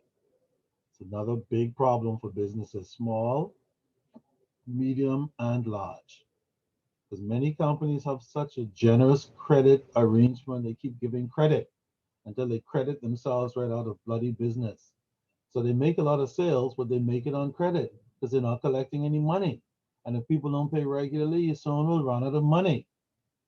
You'll have lots of sales, but no money. And those sales have to be recorded. Doesn't matter if you got money or not. You, as the owner of the business, will have to, or manager, will have to decide when you're giving too much credit and when it's time to stop. Because people are not paying you back in time for you to pay your bills. And sooner or later, if that keeps up, you have a lot of sales on the books, but no money in the bank. Very typical and unfortunate problem. And if you're selling goods, or if you're selling goods, you earn the revenue generally when you sell the good. Or if you're a service organization, you earn the revenue when you perform the act of the service. As an example, if you're a bookkeeper and you're running a bookkeeping business, you may only collect payments from your clients on a quarterly basis. You may not actually scratch that. You may collect them more regularly than quarterly, but you may bill them at the end of the month, and you may give them 45 days to pay out that invoice. So it may be more than 45 days from when you perform the service as to when you receive the cash for the payment. Now, the profit recognition principle says you recognize the income or the profit when you perform the bookkeeping service. So you would recognize it on the Monday and the Tuesday, the Wednesday, the Thursday, and the Friday when you were acting on their behalf, not when you collect the cash. You recognize the revenue when you perform the service. Something on top of that is that it has to be reliably measured. I just gave an example of a bookkeeper. If you're carrying out a bookkeeping service and you can't reliably measure the work that you're doing and can't put a transactional value, as we're going back to the cost principle, and you can't put a value on that work, then you can't recognize revenue either. So I dwelled a bit on when you reckon on earning the revenue, it also has to be reliably measured, and by reliably measured, you have to know the value of it based on the cost principle.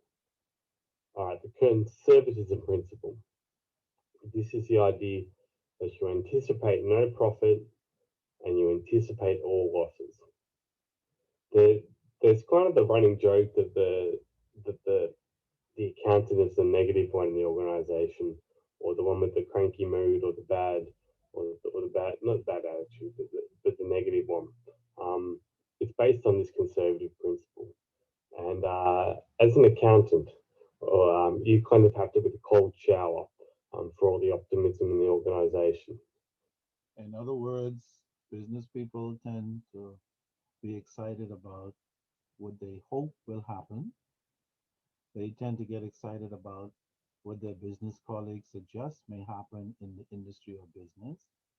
They tend to get excited about some good prospects that are on the horizon.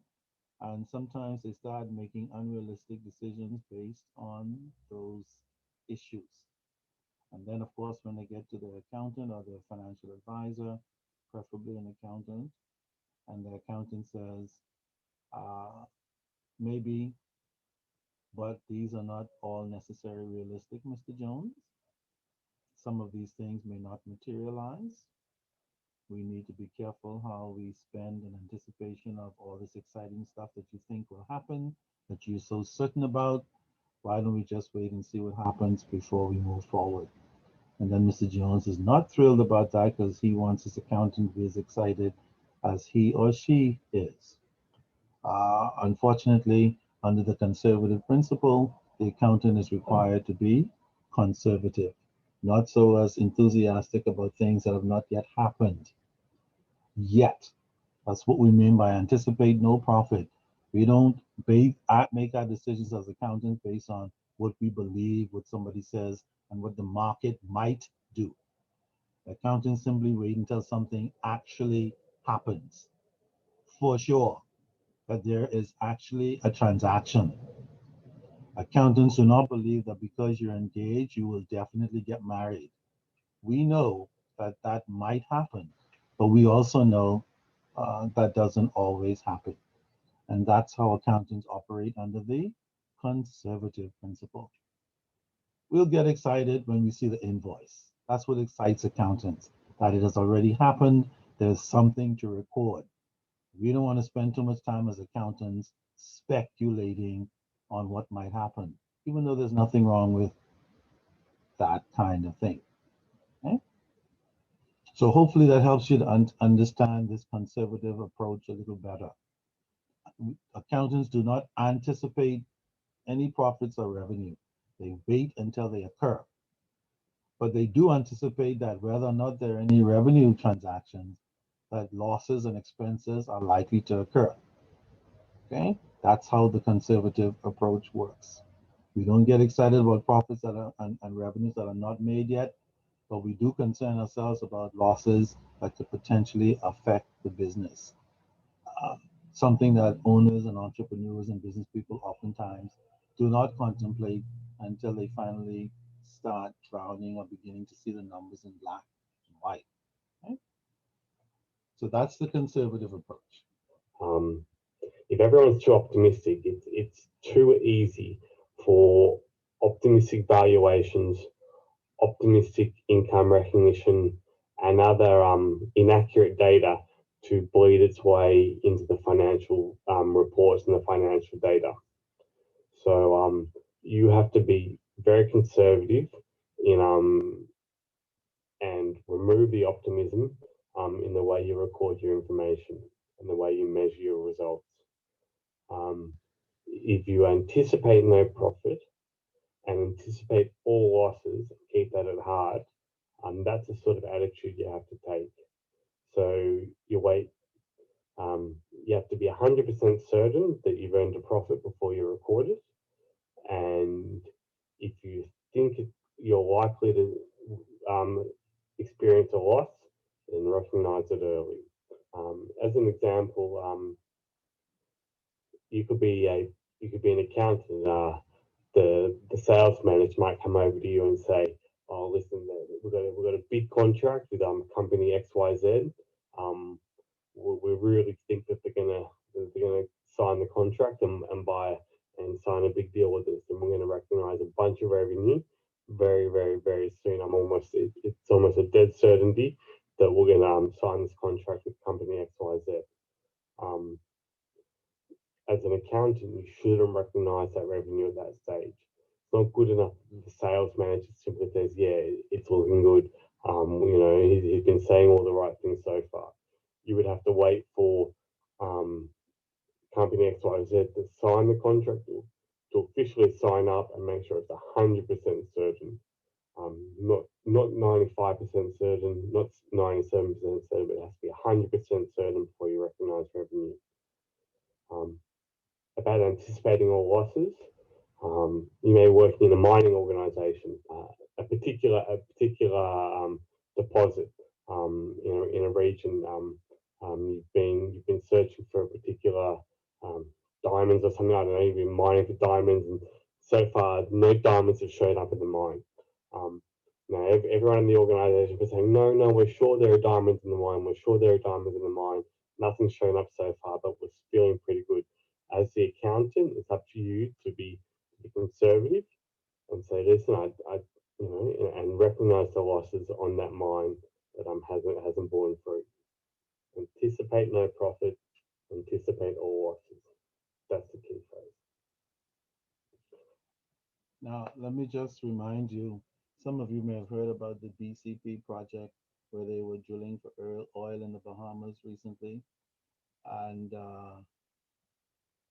as excited as everybody was or not excited, some people were not happy about it. We don't want any oil drilling in the Commonwealth, potentially mess up our beautiful waters, etc. Even though oil money sounded exciting to help with our national debt and do all kinds of other quote unquote exciting things. Hopefully, the accountants at BPC adopted the conservative approach whereby they did not record any revenues from oil exploration in anticipation of what they may find, because we now know that they have not found anything, which means that they should not have any revenue in their books from oil exploration in the Bahamas. And if they do, somebody did the wrong thing and they need to fix it. On the other hand, they did accumulate significant losses in getting the drilling equipment and the manpower and all that stuff into Bahamian waters to conduct the drilling. All of those expenses must be recorded on the conservative process. And even though they have not generated any quote unquote revenue from exploration, they did generate expenses, which means at the end of the day, their financial statements should theoretically represent a significant loss to the company as a result of that effort so far. Okay? Just a real life homegrown example of how that particular principle, the conservative principle, works. And if you're beginning to get the picture at all, you can begin to see why these concepts and principles are so crucial, at least in the world of accounting. That's why it's important for companies to have accountants, businesses to have somebody who understands these principles and who can put them in perspective, in addition to all the technical skills and experience that is oftentimes needed to help keep all kinds of business from going under. Those who give it a shot tend to do better than those who ignore. All right. All right, the final one. This is the going concern principle. And this is the idea that you assume the business has continuity for the foreseeable future. If you make that assumption, it adds to the reliability of the data. And by using the going concern principle, the values remain the most accurate for this assumption. The best way to explain this is with an example. Now, if you assume that the business is going to continue for the foreseeable future, that's one assumption. If we look at an extreme where we assume the business is about to go out of business, a lot of our valuations don't hold up anymore. So we talk about that office building that we reckon was worth $1 million at one stage. If we think we're going out of business next week, then I'm sure we would want to sell that office building very quickly. And we may accept much less than $1 million. The value in our accounting records might be $1 million, but if we're going out of business, we may sell it for $200,000. So by the idea that if we don't assume that the business is continuing into the future for the foreseeable future, our valuations can be kind of messed up. Also, at the other extreme, if we assume that the business is gonna go on forever or go into perpetuity, this kind of again contradicts the conservatism principle. We'd like the business to go forever, but we're not being 100% conservative. If we make that assumption, very few businesses last for eternity. So we've got to take a happy medium between those, and we just make the assumption that for the foreseeable future, the business will continue and our accounting information will hold up to the most scrutiny, and be the most reliable, and thus the most relevant for our decision making if we make that assumption. Put another way, if you are working as a bookkeeper or an accountant for, let's say, a small to medium-sized business, and the boss of that business keeps coming on a fairly regular basis in recent times and saying, you don't need to record anything. We're going to be out of business soon anyway. That kind of conversation is a violation of the going concern principle. Accountants do not want to operate on that principle. Even if you do, the company that you're working for, doing the consulting work for, does eventually go out of business. As said, we don't do our accounting and bookkeeping work based on that principle.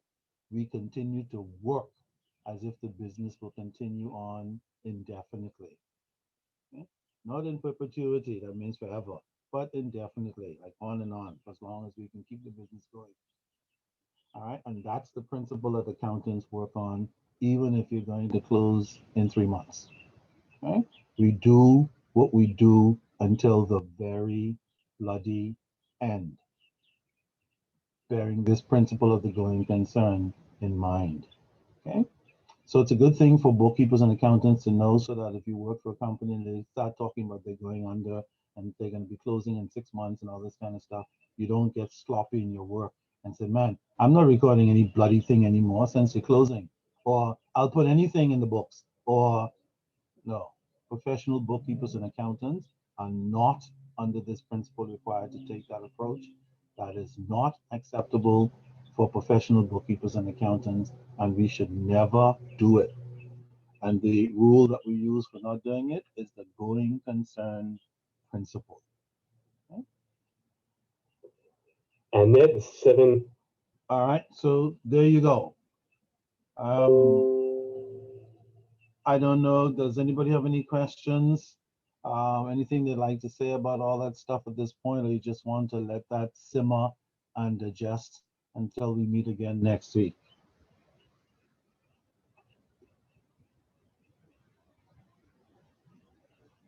Anybody? Is there more principle, or that's just the set that we're going to be covering? Yeah, those are the key principles Okay. that you need to keep in mind. If I detect 1 or 2 more that I feel are crucial for you at this initial stage of your accounting life, I will certainly bring it to your attention. But certainly for this particular semester, as a fundamental aspect of what you'll be doing, those 7 are the ones you need to, quote unquote, commit to memory. Yeah. Not only because I'm likely to ask it in an examination. I guess I'm telling you a little something up front because of how important it is, but also in your day-to-day work as a bookkeeper, accountant, if you're doing that in any capacity, whether it's receivables, payables, the whole GL, postings, whatever it might be, these principles still apply in one form or another. And even if you're an entrepreneur and not doing the actual work, you have a bookkeeper, you have an advisor, an accountant, somebody who gives you business advice, who keeps records of some kind for you. When they talk to you, you understand what they mean and you don't fight with them. Like, what the hell's wrong with this person? Don't they see that I'm excited about this? I think I'm firing them and find me an accountant who will be more excited. See my point? Okay. And if you find an accountant that's more excited and violating those principles, you have a problem. Because you want your accountant to be following the principles. Because that's in the best interest of your company. That's really the whole point. Okay. Okay. Any other questions at this point? Let me ask one more thing before we break for today. Somebody who has a textbook, can you go to chapter 1 in your textbook and tell me what's in the top left-hand corner? Anyone? At the very beginning where it says chapter 1, tell me what's on the top left-hand corner as a heading.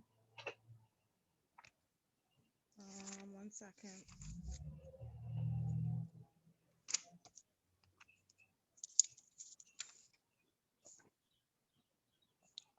Business Insight Keep Fit Center, Chapter 1. Interesting. Okay. And the reason why I asked, because I'm just looking at the 11th edition to see if it's the same, and usually it's not, it's similar but not the same. So is there a discussion right afterwards, maybe on the next page, regarding accounting as an information system? It just With has a, with a, with a on, nice little diagram and all that coming up? yes, it has accounting as an information system. Great. It has a diagram with business activities, decision makers, measurement, accounting, communication, processing. Okay, so it does seem to be very similar. And the discussion opens with accounting is an information system at the Yes, top. it's a good one. It has concepts underlining accounting measurement. Okay, so it does seem to Give be you the definition of accounting, an economic entity, and then it goes on to the accounting as an information system. okay. Excellent. All right, so it seems to be very similar with few adjustments. All right, so again, those of you who, thank you very much. For those of you who do not have a textbook yet, go in, grab one. Hopefully there's enough there. If for some reason there's not enough, make arrangements to get one as quickly as you can. Tell them hurry up, whatever you need to tell them. Tell them you need your textbook. If you have to wait a week or so for some reason, it's maybe something is online, you can get that information and still read chapter 1 in preparation for next week's class, as you wait for your textbook. But hopefully you don't have to do that. Hopefully we'll have enough there for you. If you have any questions along the way about anything, whether that's your textbook, what we discussed today, or anything else of any concern to you before our next session, you know how to reach me. Please send me an email or send me a text and let me know so I can resolve anything that I possibly can for you along the way. All right, if there are no other questions, I just want to thank you all very much for being a great group on this very first day of Accounting 101. And I shall see you guys next week, Saturday at 9 o'clock, all ready to go to learn some of this exciting fundamental stuff. All right. Until then, have a safe week and please get back in one piece. Did you guys hear all of that? Yes. Good day, sir. Good day. Good day. Take care. I'll see you guys next week. Okay. Don't forget, do your reading early. Don't wait until Friday night to start reading chapter 1. It's possible, but don't stress yourself. Start early. All right? Will Okay. do. Okay. Yeah. See you next time.